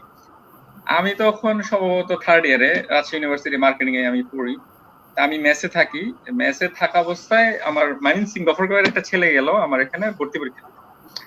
তো তখন তো রিটেন পরীক্ষা ছিল, ইয়েতে সমাজবিজ্ঞান পরীক্ষায় সে রিটেন পরীক্ষায় হলো 80 নম্বরের পরীক্ষা। তো সে পরীক্ষা দিয়ে আসলো আমার রুমে। আমি বললাম যে তুমি কত পাবা? বললো যে ভাই আমার তো 60-র মতো থাকতে পারে। রিটেন পরীক্ষায় 60 মানে 80-র মধ্যে, এটা তো অলমোস্ট ইম্পসিবল। তা আমি বললাম বা 60 লাগবে না, তুমি যদি 50-55 পাও তাহলে তুমি ওই মানে সমাজবিজ্ঞানের পরীক্ষায় পাস হবা। সে বললো ভাই 55 তো আমি পাবোই। তো পরে দেখা গেল সে ঠিকই নাই, সে ওভারঅল সব মিলে পাইছিল 25 না 26 এরকম রিটেন পরীক্ষায়। এটা সে নিজেকে জাজ করতে পারে না যে আসলে সে কোন লেভেলে আছে, সে ওভার কনফিডেন্ট ছিল। তো পরে আস্তে আস্তে একটা লেভেল বুঝতে হয়। আবার অনেকে হয় কি যে নিজের সম্বন্ধে আন্ডার ইভ্যালুয়েশন থাকে, যে আমি বোধহয় আমার দিয়ে কিছু হবে না। তো এইটা খুব ডেঞ্জারাস, কিন্তু ইনফিরিয়রিটি কমপ্লেক্সটা খুব ডেঞ্জারাস। নিজের যেটা হবে, খুব ওভার কনফিডেন্ট হওয়া যাবে না, আবার ধরে নেওয়া যাবে না যে আমার দ্বারা এই জিনিস হবে না। Just stick to your goal. মানে এখানে আরেকটা জিনিস যে প্রিপারেশনের প্রত্যেকের আলাদা আলাদা ওয়ে আছে। এক একজনের প্রিপারেশনের সাথে আরেকজনের প্রিপারেশনের সবসময় মিলবে না। একজন আমি দেখা গেল যে সারা বছর ঘুরে বেড়াইছি, পরীক্ষার আগের রাতে পড়ে রেজাল্ট ভালো হয়েছে, আরেকজনের যদি সেক্ষেত্রে 15 দিন লাগে প্রিপারেশন নিতে, সে 15 দিন করতে হবে। আরেকটা জিনিস আমি একটু বলি, কনফিডেন্ট থাকাটা খুব জরুরি। সেটা হলো যেদিন অগ্রণী ব্যাংকের পরীক্ষায় আমি ঢাকায় গেছিলাম, তার আগে বাংলাদেশ ব্যাংকের পরীক্ষা মনে হয় হয়ে গেছিল। তো অগ্রণী ব্যাংকের পরীক্ষায় ওইখানে যেটা ছিল যে 100 মার্কের মনে হয় অবজেক্টিভ পরীক্ষা ছিল, আর কি কি জেনেছিল। তো আমি তখন ঢাকা কলেজে পরীক্ষা হয়েছিল, পরীক্ষায় আমি গেলাম, গিয়ে দেখি যে ঢাকা কলেজে প্রায় হাজার হাজার স্টুডেন্ট, পুরো ঢাকা কলেজ ভর্তি পরীক্ষা দিতে আসছে, মানে চাকরির পরীক্ষা দিতে আসছে। কিন্তু আমি গিয়ে ওখানে যে জিনিসটা নিজেরে বলছি যে এখানে যদি মানে 5 লাখ লোক জমা হয়, আর যদি 100 জন নেয় আমি 100তম হবো অ্যাটলিস্ট, আর যদি 10 জন নেয় আমি 10ম হইতে যাই, একজন নিলে আমার যেতে নিতে হয়। এই ধরনের একটা, আমি জানি এটি ইউটিউবিয়ান আইডিয়া, মানে এটা মানে সবসময় এটা কাজ করবে না, কিন্তু নিজেকে বুস্ট আপ করা, ওই কনফিডেন্ট লেভেল তৈরি করা, এটা খুব জরুরি। আমি বলি, আমি কিন্তু বিসিএস এ হওয়া হোক, আমি এমবিএ তে রেজাল্ট হওয়ার আগে আমি এমনি ওপেন, আমি আমার লাইফে অনেকবার আমি এই কাজ করছি। সেটা হলো লজ্জাজনক একটা কনসিকুয়েন্স হইতে পারতো, তারপরও আমি এই কাজ করছি। সেটা হলো কোন একটা গোল আমার সামনে থাকলে আমি অগ্রিম ঘোষণা দিই, আমি বলি যে আমি বিসিএস ক্যাডার হব। আমি কিন্তু জানি না যে আসলে আমি ওই অর্জন করার মতো সক্ষমতা আমার আছে। এটা হলো নিজেকে এক ধরনের পুশ আপ করা। আমি এই যে পিএইচডি স্কলারশিপ নিয়ে পড়তে আসবো, এটা আমি ওপেন বলতাম যে আমি একদিন পিএইচডি করতে যাবো বা মাস্টার্স করতে, ফরেন মাস্টার্স একটা নিবই, সেই ইউনিভার্সিটি থাকে, আমি জানি না কিভাবে নিব, কিন্তু এই গোলটা নিজের মাথায় সেট করে দেওয়া, বিসিএস এ যে আমি বিসিএস ক্যাডার হব, লোকজনের সামনে বলা। আমি কিছুদিন আগে একটা নিয়োগ করলাম যে 15 দিন আমি ফেসবুকে 1 সেকেন্ডের জন্য ঢুকবো না। ফেসবুকে আমি এত বেশি এডিক্টেড ছিলাম, আমি বললাম যে দেখি এটা। তা আমি যেটা করলাম, ফেসবুকে গিয়ে একটা স্ট্যাটাস দিলাম যে আগামী 15 দিন আমি 1 সেকেন্ডের জন্য ফেসবুকে ঢুকবো না। এইটা লেখার মানে কি? এটা কিন্তু ওই যে ফেসবুকে অন্য যারা আছে তাদেরকে জানানো না যে আমি ফেসবুকে থাকতেছি। এটার মানে হলো যে সবাই জানলো যে এবারটা তো ঘোষণা দিয়ে গেছে সে ফেসবুকে আসবে না। এখন আমি তো আর যাইতে পারতেছি। এখন আমি যেটা করি, আমার সামনে কোনো গোল, যখন কোনো অবজেক্টিভ থাকে, কোনো গোল থাকে, আমি এটা আমার আশপাশের লোকজনকে বলি যে এটা আমি চাই, এটা আমি হব, এই জায়গায় আমি যাব। গেলে এক ধরনের মেন্টাল প্রেশার নিজের উপর তৈরি হয়। এই প্রেশার খুব ইম্পর্টেন্ট, জরুরি। তো তাবিবার ক্ষেত্রে আমি যেটা বলি সেটা হলো যে it's up to you how you do prepare for yourself. তবে যেটা হলো সেটা হলো সবচেয়ে বাজে ক্ষতিকর জিনিস হিউম্যান কি বলবো ক্যাপাবিলিটির জন্য, সেটা হলো মানে ফ্রাস্ট্রেশন, ডিসঅ্যাপয়েন্টমেন্ট, আমার দিয়ে কিছু হবে না, এই কথা ভাবলে আসলেই কিছু হবে। আমি বলি আমার লাইফ তো অনেক সময় পাবলিকলি অনেক জায়গায় আমি বলছি, আমি ইন্টারমিডিয়েটে 2nd ডিভিশন পেয়েছি এবং কেমিস্ট্রি 2nd পেপারে আমি ফেল করছি, আমার সার্টিফিকেট এখনো ফেল আছে। আমি যখন মার্কেটিং এ ভর্তি হই তখন আমরা 100 জন স্টুডেন্টের মধ্যে আমাদের 15 জন ছিল ডাবল স্ট্যান্ড করা, রাজশাহী বোর্ড বা ঢাকা বোর্ড বিভিন্ন জায়গায় সায়েন্স মিলে। আমি সহ আর 2 জন, সব মিলে 3 জন ছিল যারা হলো কোনো এক জায়গায় 2nd ডিভিশন পাওয়ার ছেলে। আমি 2nd ডিভিশন পাওয়া সবচেয়ে কম মার্ক নিয়ে ইন্টারমিডিয়েটে আমি মার্কেটিং এ ভর্তি হয়েছি। এখন মানুষ কে কোন জায়গা থেকে উঠে আসবে কেউ জানে না, তার ক্যাপাবিলিটি সম্বন্ধে তার নিজেরই আইডিয়া নাই। তো সেই জন্য আমি বলি যে drive for it, go for ইট, মানে নিজেরে ওই জায়গায় মোটিভেটেড করা, নিজেকেই মোটিভেটেড করতে হবে। এই যে আমি এত কথা বলতেছি এগুলা মোটিভেশনে, এসব হলো হ্যাঁ শুনতে খুব ভালো, বড় ভাই কি বলে একটু শুনি, কিন্তু নিজেরে তৈরি করা, নিজেরে গোলের জন্য ড্রাইভ দেওয়া নিজেকে দিতে হবে। আমি রিমেল কারোর জন্য ড্রাইভ দিয়ে দেবো। থ্যাংক ইউ ভাইয়া। মানে আপনার এক্সপিরিয়েন্স গুলো কিছু দেখা যাচ্ছে আপনার নিজে একান্তই নিজস্ব ব্যক্তিগত অভিজ্ঞতা, কিছু দেখা যাচ্ছে যে ওভারঅল সারাউন্ডিংস বা মানে হলিস্টিক্যালি ব্যাপারটাই এমন ছিল। এই সবগুলো কথা হচ্ছে আমাদের জন্য কতটা মানে গুরুত্ব বহন করে বা আমাদের জন্য কতটা নিউ লেসন, এটা হচ্ছে আমি নিজে সহ হচ্ছে যারা আমাদের এই শোটি এনজয় করছে হচ্ছে সবাই রিয়েলাইজ করতে পারছে।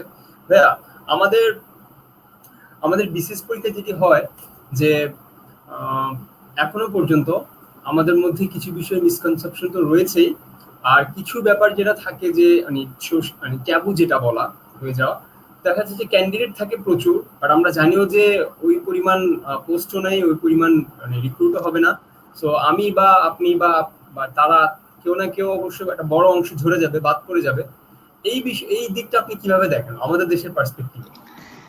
হ্যাঁ আমি একটু বলি, সেটা হলো যে আমি ওই যে আগে প্রথমে যেটা বললাম যে সরি আমার হাতে মোবাইল তো এই জন্য একটু নড়ছে, যে বিষয়টা আমি আগে প্রথমেই বলছি সেটা হলো যে বিসিএস হোক আর ব্যাংকের পরীক্ষা হোক, তোর বলি যে একটা জায়গায় পরীক্ষা যদি দেয় 5 লাখ, মেন্টালি ধরে নিতে হবে যে এখানে 3.5 লাখ থেকে 4.5 লাখ, 4.5 লাখ আসছে শুধু পরীক্ষার হল দেখতে, এরা পরীক্ষা দিতে আসে না, ধরে নিতে হবে।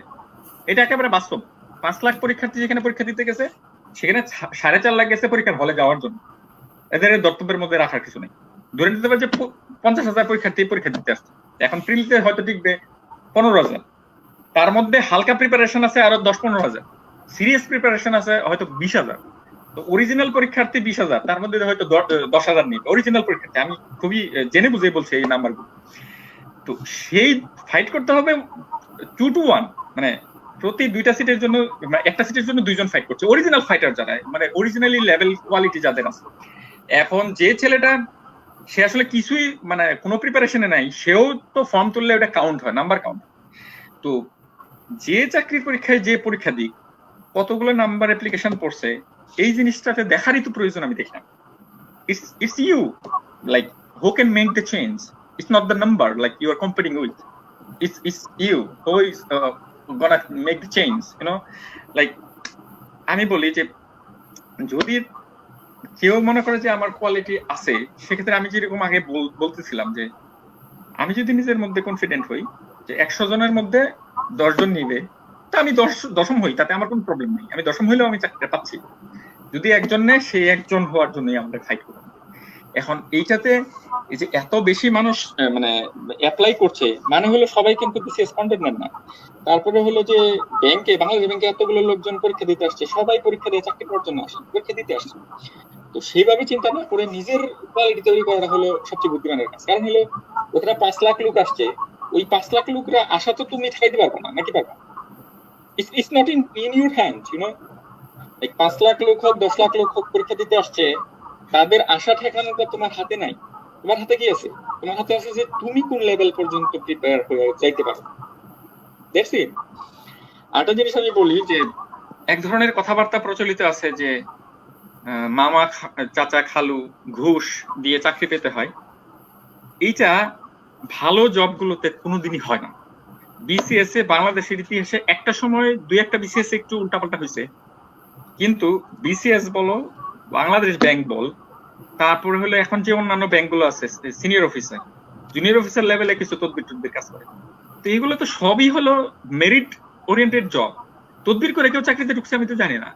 আমার যে বিসিএস ক্যাডার যারা আছে, যাদের সাথে আমি উঠা বসা করি, একেবারে অথর্ব, মানে 2 নম্বরই করে ঢুকে গেছে ফরেন অ্যাফেয়ার্স অ্যাডমিনে, এরকম ঘটনা তো আমার জানা নাই। তো ওই রকম চিন্তা আসা যে মামা চাচা খালু লাগবে, পাওয়ারফুল কেউ লাগবে, ঘুষ লাগবে, এগুলো রং কনসেপ্ট। আমি তো বলছি যে তোর সিনিয়রদের দেখ, যে চাকরি পাচ্ছে সে একাধারে 5টা-7টা চাকরির মধ্যে টিকতেছে, কারণ হলো সে ওই লেভেলটা টাচ করছে। এখন ওই লেভেলটা তো টাচ করতে হবে। খালি ওই যে থিওরিটিক্যালি যে আমি খুব ভালো, এই ধরনের, এটা হলো এক ধরনের ইনফিরিয়রিটি কমপ্লেক্স থেকে আসে। You are not like competing with the competition, like you are not capable of getting the job, so you make some things by yourself, like কিছু মন গড়া কথাবার্তা তৈরি করে। তো সেই দিকগুলো না গিয়ে লক্ষ্যে অবিচল থেকে প্রিপারেশন নেওয়াটাই তো বুদ্ধিমানের কাজ, আমার মতে তাই মনে হয়। এক্স্যাক্টলি ভাইয়া। ভাইয়া আমরা হচ্ছে ইন জেনারেল আলোচনা করছিলাম যে আসলে বিসিএস এর প্রস্তুতি কেমন হওয়া উচিত, কখন শুরু করা উচিত। এখন আমরা পার্টিকুলার আর স্পেসিফিক কিছু জায়গায় যাবো যেগুলো আমাদের অডিয়েন্সের মধ্যে থেকে প্রশ্ন আসছে, যেমন ভাইয়া ম্যাথে ভালো করার জন্য কি করতে পারি? এইটা যে জিনিসটা হয়, আমিও ম্যাথে খুব ভালো না, তারপরও কিছু বলি। আমাদের বাংলাদেশের সবকটা চাকরি, আমি চাকরিগুলো যদি সরাসরি চাকরির ক্ষেত্রগুলো চিন্তা করি, সেক্ষেত্রে কি কি অপশন আছে? আমাদের BCS, Bangladesh bank, all other banks, আর হলো এই সরকারের কিছু পিএসসির নন ক্যাডার বা এই ফার্স্ট ক্লাস অন্যান্য পোস্ট আছে, এগুলো মিলে এখন যত পরীক্ষা হয় সবগুলো পরীক্ষায় যে ম্যাথটা আসে সেই ম্যাথটা হলো রিজনিং টাইপের, যে কোনো একটা জিনিস গিভেন সিচুয়েশন দিলে ওটা থেকে তুমি একটা রেজাল্ট বের করো। সেক্ষেত্রে যে জিনিসটা শুরু করা উচিত ক্লাস 8 এর ম্যাথমেটিক্স, আর যদি কেউ বেশি দুর্বল হয় তার আগে থেকে সে ওই যে এসএসসি লেভেলের ম্যাথ, ক্লাস 8 এর ম্যাথ, 6-7 থেকে বেসিক ম্যাথ থেকে সে শুরু করতে পারে। তো বেসিক ম্যাথের জন্য অনলাইনে প্রচুর টিউটোরিয়াল আছে, খান একাডেমি আছে, 10 মিনিট স্কুল আছে, প্রচুর, মানে এখন অনলাইনে প্রচুর রিসোর্স আছে। কেউ যদি নিজে নিজে ম্যাথ প্র্যাকটিস করে নিজে নিজে এক্সপার্ট হয়ে যেতে চায়, সে পারবে কিন্তু অনলাইনে, শুধু অনলাইনে দেখে, ইউটিউবে ভিডিও টিউটোরিয়াল দেখে, 10 মিনিট স্কুল অথবা খান টিউটোরিয়াল দেখে, এগুলো দেখেই সম্ভব। এছাড়া ক্লাস 8 এর ম্যাথমেটিক্স বইটা নিল, সাথে একটা গাইড নিল, নিয়ে সে যদি ওই যে প্র্যাকটিস করা শুরু করে, সম্ভব। তবে ম্যাথের প্রিপারেশন এবং ইংলিশের যে একটা লেভেলে পৌঁছানো, এটা ওভারনাইট হবে না, এটা একটা লঙ্গার ভার্সনের প্রিপারেশন প্রয়োজন হয়। আমি এটা প্রথমেই বলি যে যদি কারো একেবারে ম্যাথে খুব সিরিয়াস প্রবলেম থাকে, সে ফার্স্ট ইয়ার থেকেই প্রতিদিন আধা ঘন্টা করে ম্যাথের 2-1টা প্রবলেম দেখল, অথবা অন্য কারো হেল্প নিল। আর একটা জিনিস আমি বলতে ভুলে গেছি, সেটা হলো গ্রুপিং খুব ইম্পর্টেন্ট। যদি 2 জন 3 জন 4 জনে গ্রুপ করে পড়াশোনা করা যায়, যে কোনো সময়, সেটা ফার্স্ট ইয়ার হোক, সেকেন্ড ইয়ার হোক, আড্ডা দেওয়ার ছলে হোক, এটা খুবই ইম্পর্টেন্ট, খুব ভালো কাজে লাগে। আর আরেকটা জিনিস আমি বলি, যেহেতু এখন অলমোস্ট সব ইউনিভার্সিটি স্টুডেন্টদের সবারই রিলেশনশিপ থাকে, প্রেম টেম করে, গার্লফ্রেন্ড বয়ফ্রেন্ড থাকে অলমোস্ট। তো এখন গার্লফ্রেন্ড বয়ফ্রেন্ডের সাথে জুপে যারা চিপাচোপায় সময় কম দিয়ে যদি 2 জনে মিলে একটু প্রিপারেশন নেওয়া যায়, তাতে ক্ষতিটা কোথায়? আমি তো ক্ষতি দেখিনি। কিন্তু বাংলাদেশে যেটা হয়েছে যে প্রেম করলেই 2 জন আলাদা হয়ে যেতে হবে, সমাজ থেকে আলাদা হয়ে যেতে হবে, পুরো সমাজ থেকে আলাদা হয়ে শুধু প্রেমে গভীরভাবে মগ্ন থাকতে হবে। এই জায়গাটায় আমি বলবো যে একটু 2 জনে মিলে, হ্যাঁ ঠিক আছে আমি সারা জীবন 2 জন একসাথে থাকতে চাই, তো 2 জনই ভালো কিছু করতে চাই, সেই প্ল্যানটা নিলে করলে সমস্যা কি? আর ম্যাথের ক্ষেত্রে এই জিনিসটা যে বন্ধু বান্ধবদের মধ্যে অনেকে হয়তো ম্যাথে খুব ভালো, তার সাথে বসলাম, অথবা আমি নিজের থেকে চেষ্টা করলাম। এখন এই জিনিসগুলো ওভারনাইট কোনো সলিউশন নাই। তুই যে 1 মাসের মধ্যে ম্যাথে পুরো হাফিজ হয়ে যাবি, এই জিনিসটা হবে না, একটু সময় লাগবে। আর ইংলিশের ক্ষেত্রেও তাই। ইংলিশ তুই যদি মনে করিস যে আচ্ছা আমি আগে ইংলিশ কিছুই জানি না, হঠাৎ করে 1 মাসে আমি একেবারে ইংলিশের হাফেজ হয়ে যাবো, এখন সেটা হইতে পারে ওই যে বাজারে যে স্পোকেন ইংলিশের গাইড পাওয়া যায়, সেটা পরে মানে I thrice he goes to school এই টাইপের ইংলিশ শেখা সম্ভব, কিন্তু সিরিয়াসলি একটা লেভেলে যাওয়ার জন্য এত মানে অল্প সময়ে হবে না, সেটার জন্য সময় দিতে হবে। অলরাইট ভাইয়া, আমাদের আরো অনেক কোশ্চেন আছে এবং খুবই কনস্ট্রাকটিভ কোশ্চেন, যেগুলো দেখে আপনিও বেশ হচ্ছে মানে চমৎকৃত হবেন এবং খুশি হবেন। বাট তার আগে ভিউয়ার্স আপনাদেরকে জানিয়ে রাখছি, আমাদের সাথে আজকে যিনি গেস্ট হিসেবে আসছেন মিড দ্য মেন্টর শো এর 7th এপিসোডে, তিনি সরাসরি আমাদের সাথে যুক্ত হয়েছেন সুদূর যুক্তরাজ্য থেকে, এবং আপনাদের বিভিন্ন প্রশ্নের উত্তর নিয়ে আজকে আমাদের মাঝে হাজির হয়েছেন। বেশ কিছু প্রশ্নের উত্তর দিয়েছেন এবং সামনে আরো কিছু দিবেন। বাট তার আগে মাঝখানে আরো একটা জিনিস আমরা যেটা জানতে চাইবো ভাইয়া, ম্যাথ ইংলিশ অর্থাৎ কোনো বিষয়ে সাকসেস পেতে গেলে আপনার কথা থেকে যেটা বুঝতে পারলাম যে সেটা ওভারনাইট পসিবল না। পারসিস্টেন্স, পেশেন্স, কন্টিনিউইটি, সবসময় চর্চার মধ্যে থাকা, প্যাশনেট থাকা, এই জিনিসগুলো খুব বেশি দরকার। আপনার কথা থেকে যতদূর মনে হলো ভাইয়া, আমি যদি কোথাও ভুল হয় অবশ্যই সেখানে হচ্ছে কারেকশন করে দিবেন। না না, আমি তো তাই বললাম, আমি যেটা বললাম যে মানে ওইটা তো আমি আমার সময় থেকেই আমি দেখছি ছেলে মেয়েদের যে কেউ দেখা গেল কেউ মনে করছে যে আমি কর্পোরেট লেভেলে যাব, এখন কারো চিন্তা থাকে যে আমি কর্পোরেট লেভেলে খুব বড় পজিশনে যেতে চাই, অনেক উপরে যেতে চাই, তো সেভাবে মেন্টালি প্রিপেয়ার থাকুক। এখন কর্পোরেট পজিশনে যেতে গেলে যে জিনিসটা করতে হবে তার হলো মার্কেট স্ট্রাকচার সম্পর্কে, অর্গানাইজেশনাল যে কালচার যেগুলো আছে সেই সব সম্পর্কে আইডিয়া নিতে হবে। এখন যে ব্যাংকিং এ যেতে চায় বা যে বিসিএস দিতে চায় বা এই যে পরীক্ষা দিয়ে যে সব চাকরি নেওয়া যায় সেই চাকরিগুলোর জন্য তো সরাসরি পড়াশোনা করতে হবে। ওইখানে ওই মানে কর্পোরেট লেভেলের কালচার সম্বন্ধে আইডিয়া নিয়ে সরাসরি কোনো লাভ নাই। কিন্তু কেউ যদি মনে করে যে আমি এখন ব্যাংকে চাকরি করব, সেক্ষেত্রে সে যদি ব্যাংকিং সেক্টর গুলোর যে ম্যাথ আছে, ইংলিশ আছে, আইকিউ থাকে, ম্যাথ ইংলিশ আইকিউ, এই তিনটা সেক্টরের প্রিপারেশন নিতে হয়, আর কিছু থাকে না। আর কিছু ক্ষেত্রে হয়তো সায়েন্টিফিক কোনো ব্যাপারগুলো থাকে আইকিউ এর ভিতরে। তো এই জিনিসগুলোতে থাকতে হবে, তার টার্গেটের মধ্যে থাকতে হবে। তবে আমি যেটা বলি যে তুই যেটা বলতেছিস সেটা ইটস ট্রু, লাইক প্যাশন থাকতে হবে, আমি কি করব, কোন সেক্টরে আমি দক্ষতা অর্জন করতে চাই সেটার মধ্যে আমার লেগে থাকতে হবে। যদি এরকম হয় যে ওই জোর করে ওষুধ গালানোর মতো, ওইরকম হইলে তো আসলে কঠিন, মুশকিল, তাই না? এখন ম্যাথে আমার দক্ষতা অর্জন করতে হবে, আমার দুর্বলতা আছে, তো সেই দুর্বলতা নিয়ে বসে থাকলে তো হবে না, আমার ওইটাতে কাজ করতে হবে। আমার ইংলিশ আমি পারি না, সেক্ষেত্রে বসে থাকলে লাভ নাই। ফেসবুকে ইংরেজিতে একজনের সাথে চ্যাট করুক, অথবা একটু কথা বলুক কারোর সাথে, অথবা নিউজটা শুনুক ইংলিশে, মুভি দেখুক। there are a lot of options, you know, like এখন এই সময় আমি একটা ফাইনাল কথা বলি যে ইন্টারনেটের এই সময়ে কেউ যদি বলে যে আমি ইংলিশে খুব দুর্বল, আমি ম্যাথে দুর্বল, you cannot give this excuse anymore, you know, like you have the materials online, you just search and practice whatever the issue, whatever the knowledge. আমি প্রতিদিন যে কোনো বিষয়ে আমি না জানলে সাথে সাথে আমি গুগলে সার্চ দিই, মানে আমারে জিজ্ঞেস করলে যে জিনিসটা হবে তার চেয়ে বেশি দ্রুত গতিতে উত্তর পাওয়া যাবে গুগলরে জিজ্ঞেস করলে। একটা মানুষকে জিজ্ঞেস করার প্রয়োজনটাই তো এখন নাই, ফুরাই গেছে। যে কোনো প্রশ্ন, anything you can find in Google is ready with the information, you know.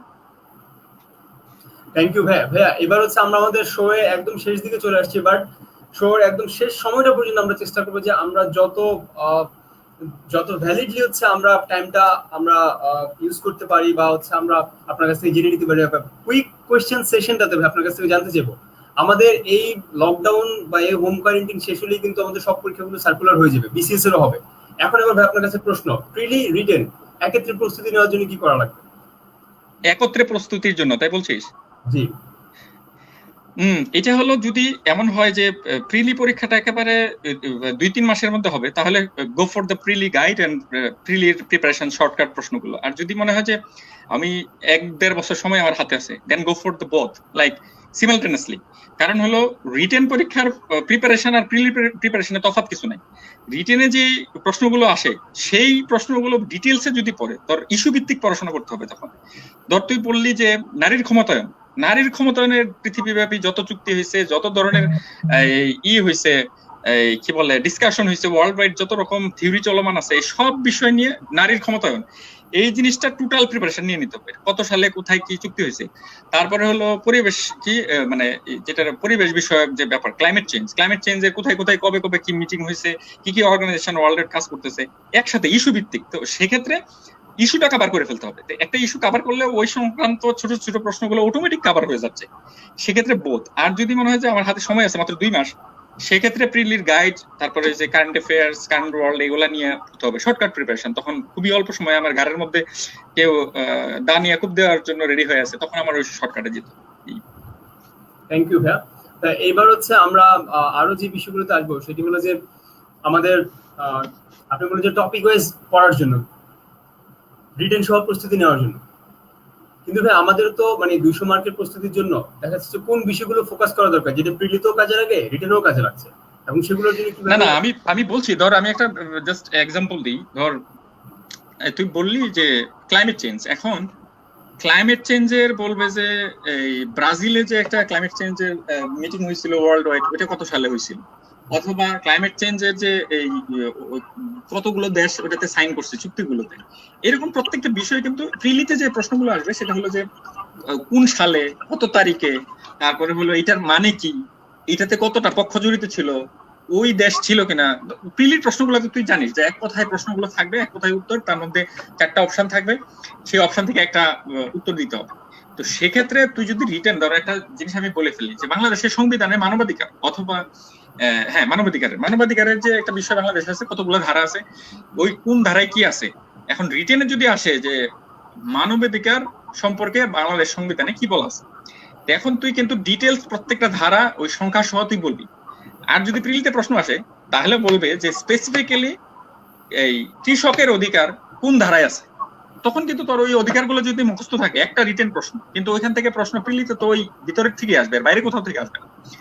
এখন আমি ওই রকম বলতে যাচ্ছি যে এটা ডিপেন্ড করে হলো time spend, how much time do you have for the like final preparation, final examination, মানে প্রিলি কত দূর। এখন যদি এরকম হয় যে প্রিলি হলো মানে 1 মাস পরে, তাহলে তো তোর যে ওই সংশ্লিষ্ট ধারায় গুরুত্বপূর্ণ ধারাগুলো, গুরুত্বপূর্ণ তথ্যগুলো যেগুলো এক কথায় উত্তর হবে, সেগুলো মুখস্থ করা ছাড়া অপশন নেই। আর যদি লঙ্গার ভার্সনে থাকে তাহলে ওই যে সংবিধানের যে আছে ডিটেলস কি কি রিটেন ব্রড কোশ্চেন হতে পারে, ওগুলো সাজাইয়ে প্রিপারেশন নিয়ে ফেলাম, সাথে অটোমেটিক্যালি তোর মানে প্রিলির প্রিপারেশনটা হয়ে যায়। আচ্ছা ভাই, thank you so very much ভাইয়া। ভাইয়া আমাদের প্রশ্ন ছিল যে হচ্ছে আমরা যদি তার আগে ভাইয়া আপনাকে হচ্ছে থ্যাঙ্কস জানিয়েছে আমাদের ক্যারিয়ার ক্লাবের president Abdullah Mamun. Thank you Saiful Islam Nirmal ভাইয়া for joining with us. Thank you so much. ওই আব্দুল্লাহ মামুনের কমেন্ট দেখতে পাচ্ছি। ওকে জি ভাইয়া, সো আমাদের টিম আরইউসিসির পক্ষ থেকে এবং আমাদের অডিয়েন্স যারা আছে, যারা এই এপিসোডগুলো প্রতিনিয়ত জয়েন করছে, শেয়ার করছে এবং তাদের বিভিন্ন জিজ্ঞাসা আমাদের এখান থেকে জেনে নেওয়ার চেষ্টা করছে, আমরাও চেষ্টা করছি আমাদের এখান থেকে। সবাইকে থ্যাঙ্কস টিম আরইউসিসির পক্ষ থেকে এবং আপনার পক্ষ থেকে। ভাইয়া প্রশ্ন ছিল যে এমন কিছু কোয়ালিটির কথা বলুন বা কিছু স্কিলের কথা বলুন যেগুলো যে কোনো সেক্টরে যাক না কেন, হোক সেটা পাবলিক হোক সেটা প্রাইভেট, যেই সেক্টরে যাক না কেন কিন্তু এই কোয়ালিটিগুলো কমন। আচ্ছা, আমি এই জায়গাটা আমি অলরেডি আমার কথাবার্তাগুলোর মধ্যে এই কথাগুলোই আমি বলতে চাইছি, মূলত এইটাই যে বেসিক তৈরি করা। সেই কথাগুলোর মধ্যে যে জিনিসটা হবে ক্রিটিক্যাল ইভ্যালুয়েশন, নাম্বার 1। কোন একটা সিচুয়েশনে সেই সিচুয়েশনগুলো কতগুলো লজিক আসতে পারে এই চিন্তা করা এবং এটা প্র্যাকটিস করা বাস্তব জীবন থেকে। সেটা হলো যে অবজারভেশন কোয়ালিটি। কোন একটা অফিসে ঢোকার পরে অফিসের পরিবেশটা কি, লোকজন কিভাবে কথা বলছে, এই সম্পর্কে একটা আইডিয়া তৈরি করে ফেলা। বা রাস্তা দিয়ে হাঁটতেছি, কি হচ্ছে, পৃথিবীর কোথায় কি হচ্ছে। মানে আমি যেটা বলতে চাই, সবচেয়ে গুরুত্বপূর্ণ কোয়ালিটি হলো একটা মানুষের, সেটা হওয়া উচিত, সেটা হলো যে সারাউন্ডিং এ, সারা পৃথিবীতে হোক, আমার আশপাশে হোক, পৃথিবীব্যাপী কোথায় কি হচ্ছে এটার খোঁজ খবর রাখা। আমি বলি যে সচেতন নাগরিক যেটা কোয়ালিটি হওয়া উচিত, সেটা চাকরি প্রাইভেটে করুক, পাবলিকে করুক, যেখানে করুক। এখন এই জিনিসটা আমি বিভিন্ন সময় বলি যে অনেক বিষয় সম্পর্কে আমার ডিটেল ধারণা নাই, কিন্তু অলমোস্ট পৃথিবীর এমন কোনো বিষয় নাই যে সম্পর্কে আমি 2-1 মিনিট বলতে পারি না। এটা কিন্তু একটা বিরাট কোয়ালিটি, এটা হওয়া উচিত, নাম্বার 1। নাম্বার 2, গুছায়া লিখতে পারার ক্ষমতা। কোনো একটা বিষয় দিলে গুছিয়ে লেখা, এই ক্ষমতাটা অর্জন করা খুব জরুরি। যে কোনো গিভেন সিচুয়েশনে, একটা সিচুয়েশন দেওয়া হলো, একটা জিনিস তারে দেওয়া হলো, একটা টপিক, যেটাতে দেখেই কিছু একটা লিখতে পারার ক্ষমতা, এটা থাকা উচিত। এটা সব সেক্টরে কাজে লাগবে। আর নাম্বার সবচেয়ে ইম্পর্টেন্ট যেটা, সেটা হলো যে এই কথাটা আমি আগে অনেক জায়গায় বলতেছিলাম, সেটা হলো মানে সবসময় be humble, be kind to any situation. মানে এটার কোনো ডিরেক্ট বেনিফিট নাই, কিন্তু ইনডাইরেক্ট বেনিফিট এত বেশি যে যে কোনো সিচুয়েশনে হামবরা ভাবটা না থাকে। আসলে দিনের শেষে আমরা কেউই আসলে এমন কোনো কুতুব না, কেউই কুতুবুদ্দিন আইবেক না। তো সেই জন্য আমি বলি যে কোনো সিচুয়েশনে আমি, হ্যাঁ, আমার কনফিডেন্ট থাকা খুব ভালো, তবে কোনো একটা সিচুয়েশনে আমি বস, আমি সব জানি, এই ভাবটা না নেওয়া। আর আর কিছু কথা আমি বলি, এটা স্পোরাডিকলি যেটা আমার মাথায় আসতেছে, আমার ওইরকম প্ল্যান কিছু আমি কখনো মাথায় রাখিনি। আরেকটা জিনিস সেটা হলো যে কোনো একটা সিচুয়েশন মানে নিজের কন্ট্রোলে আনার এক ধরনের ক্ষমতা, এই ক্ষমতা আমার নিজেরও নেই, কিন্তু অনেক ক্যারিসমেটিক লোকজন আছে প্রাইভেট সেক্টরে, বিশেষ করে এটা খুব কাজে লাগে। সেটা হলো যে whenever at the moment you enter into a room you just control the environment. এটা খুব কঠিন, সবাই পারে না। তো এটা হলো আস্তে আস্তে এই জিনিসগুলো প্র্যাকটিসের বিষয়। পৃথিবীতে প্র্যাকটিসের বাইরে কিছুই না। ইভেন তুই সুখী না অসুখী, এটাও প্র্যাকটিসের বিষয়। তুই সকালে উঠে বলবি যে আমি তো খুব ভালো আছি, দুনিয়ার মানুষ কত খারাপ আছে, you would be happy, like এই প্র্যাকটিস দিস ওয়ান। আর তুই কোনো একটা রুমে বলবি যে এই রুমে যতগুলো মানুষ আছে মানে সবার সামনে এরা কেউ না, আমি যা বলি আমি কনফিডেন্ট, আমি যেটা থ্রো করতেছি ইটস বেস্ট ওয়ে। এই কনফিডেন্স অর্জন করা এটাও প্র্যাকটিসের বিষয়।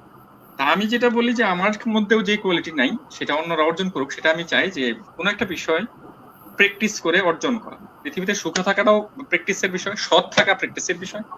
তো আমি বলি যে যেটাই তোমার ড্রিম থাকুক সামনে, go for it and run for it.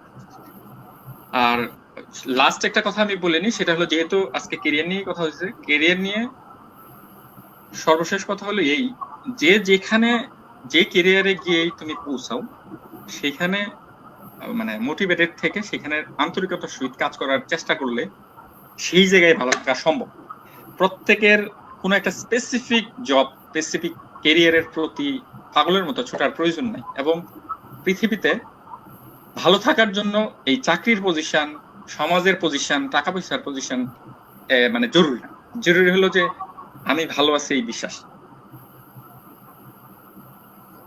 Absolutely ভাইয়া, আপনি চমৎকার ভাবে বললেন যে এবং মানে র্যাপিংটা যেটা করা আসলে হাম্বল থাকা, তারপর হচ্ছে মানে হ্যাপিনেসটা আসলে যাই করি না কেন হ্যাপিনেসের জন্য করা বা আলটিমেটলি হ্যাপি থাকা। এবং হচ্ছে ভাইয়া মানে অল দিস এপিসোডস আমরা হচ্ছে সাকসেসফুল হচ্ছে বা সাকসেস পাচ্ছি কেবলমাত্র ভাইয়া আপনাদের মতো মেন্টরস যারা আমাদেরকে সময় দিচ্ছেন গুরুত্বপূর্ণ সময় থেকে, এবং যারা অডিয়েন্স যারা আমাদের এই শোগুলো দিচ্ছেন তাদের জন্যই কেবলমাত্র হচ্ছে আমাদের সার্থকতা জায়গাটা ওইটুকুই ভাইয়া। দেখুন ভাইয়া, আমাদের এই ধরনের সেশনগুলো সার্থকতা কখন পায়, যখন একজন অডিয়েন্স কমেন্ট করে জানায় ভাইয়া প্রচন্ড ঝড় বৃষ্টি হচ্ছে, ইলেকট্রিসিটিও চলে গেছে, তারপর আপনাদের শুনছি, আজকের লাইভটি মিস করতে চাইনি, তাই আপনার মূল্যবান কথাগুলো শুনে অনেক কিছু জানতে পারলাম ভাইয়া। So that's maybe the ultimate happiness and that maybe the ultimate success. আচ্ছা আমি একটু শেষ করি। শেষ হলো যে আমার অনেক আগে একটা উপন্যাস পড়ছিলাম, আলভিয়ার কামুর দ্য আউটসাইডার, একটা উপন্যাস। সেই উপন্যাসে একটা ফিলোসফি ছিল এরকম, কোনো কিছুই আসলে ম্যাটার করে না দিন শেষে। এই তুই ইমরান, আমি রিমেল বা যারা দেখছে এরা কেউ এই 500 বছর পরে আমাদের নাম পৃথিবীতে থাকবে না। অতএব মানে ক্যারিয়ারে কে কোথায় গেলাম, দিন শেষে সবার গন্তব্য মানে কেউ আগে কেউ পরে, কেউ সফল কেউ অসফল, কেউ দুর্বল কেউ সবল, দিন শেষে সবার গন্তব্য এক। এবং আলটিমেটলি 500-700 বছর পরে আমরা আমাদের এই এক্সিস্টেন্স আসলে ডিরেক্টলি খুব বেশি ম্যাটার করে না পৃথিবীর মহাকালের সাথে মিলাইলে। তো সেক্ষেত্রে আমি বলি যে যে যে অবস্থায় আছে সেখানে সুখী থাকাটা খুব ইম্পর্টেন্ট। নিজেকে বলা যে আমি I am happy with my life, what ever I am doing I am happy with that. এবং যে সবচেয়ে পৃথিবীর সবচেয়ে ভালো জায়গায় আছে, সবচেয়ে সফল মানে আপাত দৃষ্টিতে, সে যেভাবে একসময় মারা যাবে, একসময় বেনিশ হয়ে যাবে, আমিও বেনিশ হয়ে যাব। অতএব দিন শেষে everyone is equal at the end, মানে নাথিং রিয়েলি ম্যাটার্স। মানে এই জন্য ওই লেভেলে একেবারে মেন্টালি খুব বেশি টেনশন নিয়ে নেওয়া, তারপরে অনেকে একেবারে আলটিমেটলি ফ্রাস্ট্রেটেড হয়ে আত্মহত্যা করার কিছু ঘটনা আমি শুনছি। তো সেই জিনিসগুলো করা উচিত না। কারণ হলো what you have is the most valuable thing is your life. যতক্ষণ তুমি বেঁচে আছো ততক্ষণ ফুল, লতা পাতা, পাখি, আশপাশের পরিবেশ, মানুষ মিশতে পারতেছো, এই লাইফটা খুব ইম্পর্টেন্ট, ভ্যালুয়েবল যতক্ষণ তুমি মানে বেঁচে আছো। তো আমি বলি যে জীবনে আমার ফিলোসফি একটাই, সেটা হলো একটাই জীবন, কেঁদে ভাসিয়ে দেওয়ার চেয়ে হেসে উড়িয়ে দেওয়া ভালো। অতএব যে যেখানে থাকুক, যেভাবেই থাকুক, খুশি থাকুক, ভালো থাকুক, আনন্দ থাকুক, দুঃখ না ছোক, কাউকে স্পর্শ না করুক, এটাই আমার কামনা আর কি। Thank you everyone. Thank you ভাই, আপনি এত চমৎকার ভাবে আমাদের সাথে আপনার এক্সপিরিয়েন্স গুলো শেয়ার করার জন্য। আমাদের ফিউচার ক্যারিয়ার গাইডলাইন হিসেবে আমাদেরকে দিক নির্দেশনাগুলো দেওয়ার জন্য আমরা চমৎকারভাবে শুনলাম, শিখলাম এবং ভবিষ্যতে আমাদের নিজের জীবনে সেগুলো প্রয়োগ করার চেষ্টা করব। ভিউয়ার্সদেরকে থ্যাঙ্কস আমাদেরকে সাপোর্ট করার জন্য, কমেন্ট করে পাশে থাকার জন্য, শেয়ার করার জন্য। এবং ভাইয়া সেই সাথে আপনার একটি ফেসবুক পোস্টে একটা ডিসক্লেইমার দেওয়া এবং আজকের এই আলোচনার সাথে সঙ্গতিপূর্ণ। আমরা অলরেডি আমাদের 1 আওয়ার টাচ করে ফেলেছি, আমরা শেষ করবো আজকে শোটি। বাট তার আগে একটা জিনিস না বললেই নয়, আপনি যে জিনিসগুলো বলেছেন সেটার সাথে সঙ্গতিপূর্ণ।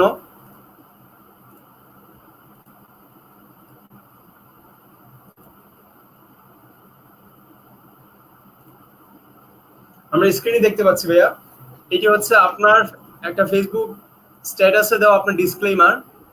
অর্থাৎ আমার কথা পরিষ্কার, যতক্ষণ যেই ব্যবস্থা বিদ্যমান, সফল হতে গেলে সেই ব্যবস্থা মানতে হবে। আর বিশেষ ভালো না লাগলে হাজার পথ খোলা, আরো সব হিরণময় ক্যারিয়ার করার জন্য। আপনার যেটা ভালো লাগে, যাতে আপনার মেধা আছে, দক্ষতা আছে, যে বিষয়ে আপনি বিশেষজ্ঞ, সেটা আপনি করেন। দেশের আমলাতন্ত্রের মূল বুনিয়াদ গড়তে এবং সরকারের আসল ইঞ্জিন চালাতে কিছু এভারেজ মেধার আমলা বা কামলা বা ওয়ার্কফোর্স লাগবে। এরকম ছিল আপনার কথাটা বেসিক্যালি। সত্যি ভাই আপনার মানে এটা রিলেটেবল কিনা ভাই? আচ্ছা, এটা আমি যেটা বলতে চাইছি এই কথাটা, সেটা হলো, আমি বলি সেটা হলো যে সিভিল সার্ভিসে যারা আমরা সরকারি চাকরি করি, তাদের আমরা কিন্তু গবেষণা করে পৃথিবীর একেবারে গতিপথ পাল্টে দেওয়ার ক্ষমতা রাখি না। কারণ আমরা স্পেসিফিক রুলস এন্ড রেগুলেশন দ্বারা চালিত, আমাদের কিছু আইন কানুন আছে, স্পেসিফিক নির্দেশনা আছে। তো ওইটার বাইরে গিয়ে আমরা তেমন কিছু করতে পারি না। সেক্ষেত্রে পৃথিবীর যেটা বলে চেঞ্জ আনার ক্ষমতা খুব কম আমাদের। আমরা যেহেতু ইনস্ট্রাকশন অনুযায়ী চলি, সেক্ষেত্রে আমি এই জন্য বললাম যে যারা মনে করে যে গবেষণা করে পৃথিবী চেঞ্জ করে দিবে, যে ধর যেটাই যে অক্সফোর্ডে এখন যে মেয়েটা, যে মহিলাটা এখন ওই যে করোনা ভাইরাসের ভ্যাকসিন নিয়ে কাজ করতেছে, তো তার অবদান পৃথিবীর মানুষের জন্য, তার অবদান আর আমার অবদান কোনোদিন এক হবে না। এই জন্য আমি বলতে যাচ্ছি যে এক্সক্লুসিভ মেধার অধিকারী যারা মনে করে নিজের উপর highly confident that I can change the course of life or course of the world, or I can give something extraordinary to the world, তাদের উচিত মানে সেইভাবে ড্রাইভ দেওয়া। সারা পৃথিবীতে এত বড় বড় ইউনিভার্সিটি গুলো আছে, এত গবেষণার ফিল্ড আছে, সেসব জায়গায় শ্রম দেওয়া। তো আমি বলি না যে আমাদের আমলাতন্ত্রে মেধাবী লোকজনের প্রয়োজন আছে, কারণ হলো সরকার চলে হলো আমলাতন্ত্রের উপর দিয়ে। আমলাতন্ত্র হলো main machinery of control, just running the government. So মেধাবী লোকজনের প্রয়োজন এখানে আছে। কিন্তু আমি যেটা বলতে চাচ্ছি সেটা হলো, যদি কেউ মনে করে যে গবেষণা করে পৃথিবীর গতিপথ চেঞ্জ করে দিব, পৃথিবীকে এমন কিছু দিব যেটা আগে কেউ দেয়নি, সেক্ষেত্রে তার অবশ্যই সেই লেভেলে গবেষণা করা, পিএইচডি করা, ল্যাবে মানে সিরিয়াস গবেষণার দিকে যাওয়ার জন্য আমি সাজেশন দিব। আর অনুরোধ জানাবো আসলে তারা এক্সট্রা অর্ডিনারি, আমি আগেই বলছি। আরেকটা জিনিস হলো, যারা যদি কেউ মনে করে যে মানে ব্যবসা করে বা কোনো একটা এন্টারপ্রেনারিয়াল নতুন কোনো একটা কিছু করে আমি আমার নিজের ক্যারিয়ার হোক এবং দেশের জন্য এটা বা সারা পৃথিবীর জন্য একটা কিছু করতে পারবো, সেক্ষেত্রে সেটাও সে করতে পারে। সেটা হতে পারে ছোটখাটো একটা আইসিটি ফার্ম, হতে পারে একটা কি বলবো খাবারের দোকান, রেস্টুরেন্ট দিয়ে শুরু, বড় একটা বিজনেস এন্টিটি তৈরি করা। আমাদের দেশে তো এই ধরনের উদাহরণ আছে। আমাদের আকিজ গ্রুপ এক সময় কোন অবস্থায় ছিল, সে কাগজের তৈরি বিড়ি বিক্রি করতো, সে আজকে কোন জায়গায় চলে গেছে। এখন যদি কারো ভিতরে ওই ধরনের ড্রাইভ থাকে, ওই ধরনের কোয়ালিটি থাকে, আমি অনুরোধ করব যে সেই ড্রাইভের পেছনে মানে ছোটার জন্য। এখন আমরা যারা সিভিল সার্ভিসে আসছি, এটা আমি বলতে বাধ্য যে আমরা একটা লিমিটেড মানে কি বলবো, আমার পরিবেশটা, এনভায়রনমেন্টটা একটা কি বলবো বাধ্যবাধকতা, রেগুলেশনস দিয়ে লিমিটেড আকারে। তো সেক্ষেত্রে আমি আকাশে ওড়ার চিন্তা করলে আমার হবে না। সেই জায়গাটায় আমার কথা একই রকম, যে আমলাদের কাজ হলো দেশ পরিচালনা এবং সরকারের পলিটিক্যাল গভর্নমেন্টের ইনস্ট্রাকশন বাস্তবায়ন।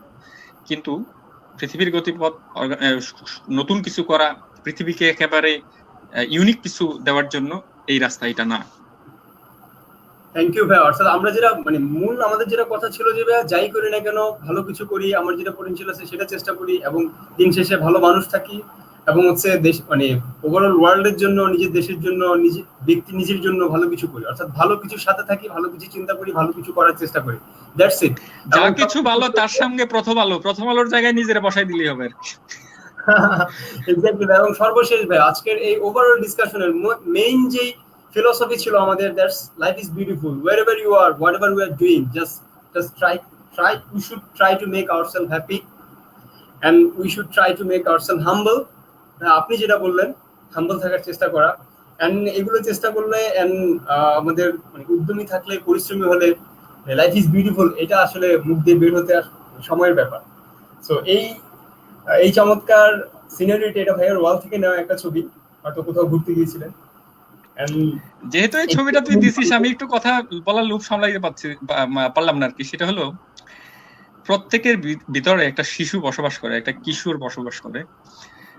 যে যে পজিশনেই যাক, সে প্রাইভেট হোক সরকারি হোক, বড় বড় পজিশনে সবাই যাবে, যে কেউ না কেউ, আমরা সকলেই তথাকথিত অনেক বড় বড় পোস্ট পজিশন এক সময় হোল্ড করবো, গুরুত্বপূর্ণ পজিশনে যাব, কিন্তু ভিতরে থাকা কিশোরটাকে আমরা মেরে না ফেলি। কারণ হলো, এটা খুব আমার কাছে মনে হয় যে বয়স আমার যতই হোক, আমার বয়স আটকে রাখবো আমি 18 বা 20-এর মধ্যে। এটা খুব ইম্পর্টেন্ট আর কি, যে মানে সবসময় স্পোর্টিং একটা অ্যাটিটিউড নিয়ে থাকা। তো আমার ওইখানে অনেকগুলো ছবি ছিল যেখানে দেখা যাচ্ছে যে আমি ওই গাছের মধ্যে ঝুলাঝুলি করতেছি। এখন অনেকে হয়তো মনে মনে ভাবতে পারে যে এই লোক ছিল কয়েকদিন আগে চিটাগাংয়ের এডিসি, খুব গুরুত্বপূর্ণ পজিশন, খুব ভারী কি একটা পজিশন নিয়েছিল, সে এখন আবার এরকম বাচ্চা পোলাপনের মতো করতেছে। তো আমি যেটা বলি সেটা হলো যে whatever your age is, like whatever your position in the society, keep the boy inside like alive. এই কথার পরে আর কিছু বলার মানে কিছু বললে হচ্ছে আমাদের এই যে চমৎকার ফিল্ডটা নিয়ে আমরা আছি সেটা ব্যাঘাতপ্রাপ্ত হবে। আর কিছুই বলছি না ভাইয়া। আজকের শোতে আপনাকে অংশগ্রহণ করার জন্য ভাইয়া আমাদের সবার পক্ষ থেকে, রাজশাহী ইউনিভার্সিটির পক্ষ থেকে, রাজশাহী ইউনিভার্সিটি ক্যারিয়ার ক্লাবের পক্ষ থেকে আপনাকে আন্তরিক অভিনন্দন এবং ধন্যবাদ জানাচ্ছি ভাইয়া। এবং আরো একবার শুভেচ্ছা জানিয়ে ভাইয়া আমরা আশাবাদ ব্যক্ত করছি যে ভবিষ্যতে এই ধরনের লাইভ সেশন হোক বা অফলাইনে আপনি বাংলাদেশে আসলে হোক, আমরা আপনাকে রাজশাহী ইউনিভার্সিটিতে পাবো, আবার আপনার কথা শুনতে পাবো, আবারও শিখতে পারবো আপনার কাছ থেকে। আমাদের জন্য আপনি দোয়া করবেন, আমরা আপনার জন্য দোয়া করবো। আর সবার কাছে আমিও দোয়া চাই। ইংল্যান্ডে যেহেতু আছি, তো সারা পৃথিবীর অবস্থা কি সবাই জানি আমরা, তো আমরা সবাই যে যেখানে থাকি সবাই সেফ থাকি। আল্লাহ আমাদের সবার জন্য সবাইকে সেফ রাখুক, ভালো রাখুক, যে যে অবস্থায় আছে, যার যা স্বপ্ন আছে সেটা পূরণ হোক, আর মানে আনন্দে থাকি, খুশিতে থাকি, এই আশাবাদ ব্যক্ত করে আমিও বিদায় নিচ্ছি। ধন্যবাদ সবাইকে। থ্যাংক ইউ ভাই। ভিউয়ার্স, এতক্ষণ আমাদের সাথে ছিলেন সুদূর ইংল্যান্ড থেকে ইউনিভার্সিটি অফ সাউদাম্পটনে, যিনি বিজনেস স্টাডিজের একটি পোস্ট গ্রেড ডিগ্রির জন্য পড়াশোনা বা অধ্যয়নরত আছেন। সরাসরি সেখান থেকে আমাদের সাথে যুক্ত ছিলেন। আপনাদের সবাইকে ধন্যবাদ বরাবরের মতোই আমাদের শোগুলোতে অংশগ্রহণ করার জন্য, এবং আমাদের এই শোগুলোকে প্রাণবন্ত করে তোলার জন্য, এবং আপনাদের মূল্যবান কমেন্টগুলো আমরা চেষ্টা করেছি উত্তর দেওয়ার জন্য। অনেকেই রয়েছে যাদের কমেন্ট ছিল, প্রত্যেকের কমেন্টই প্রত্যেকের কাছে গুরুত্বপূর্ণ, হয়তো আমরা সেগুলো পিক করতে পারিনি। We are extremely sorry for that, but in ফিউচারে পরবর্তী সেশনগুলোতে আমরা চেষ্টা করবো আপনাদের প্রত্যেকের কমেন্টগুলো যেন আমরা যথাযথ রিপ্লাই বা আমাদের গেস্টের কাছে পৌঁছে দিতে পারি। আপনাদেরকে আবারও একবার ধন্যবাদ জানিয়ে আজকের এই 7th এপিসোড শেষ করতে যাচ্ছি। Meet the mentor show presented by Rajshahi university career club. আগামী এপিসোডে আবারও নতুন কোনো গেস্ট নিয়ে দেখা হবে। ততক্ষণ পর্যন্ত ভালো থাকুন, সুস্থ থাকুন, নিরাপদে থাকুন। আল্লাহ হাফেজ।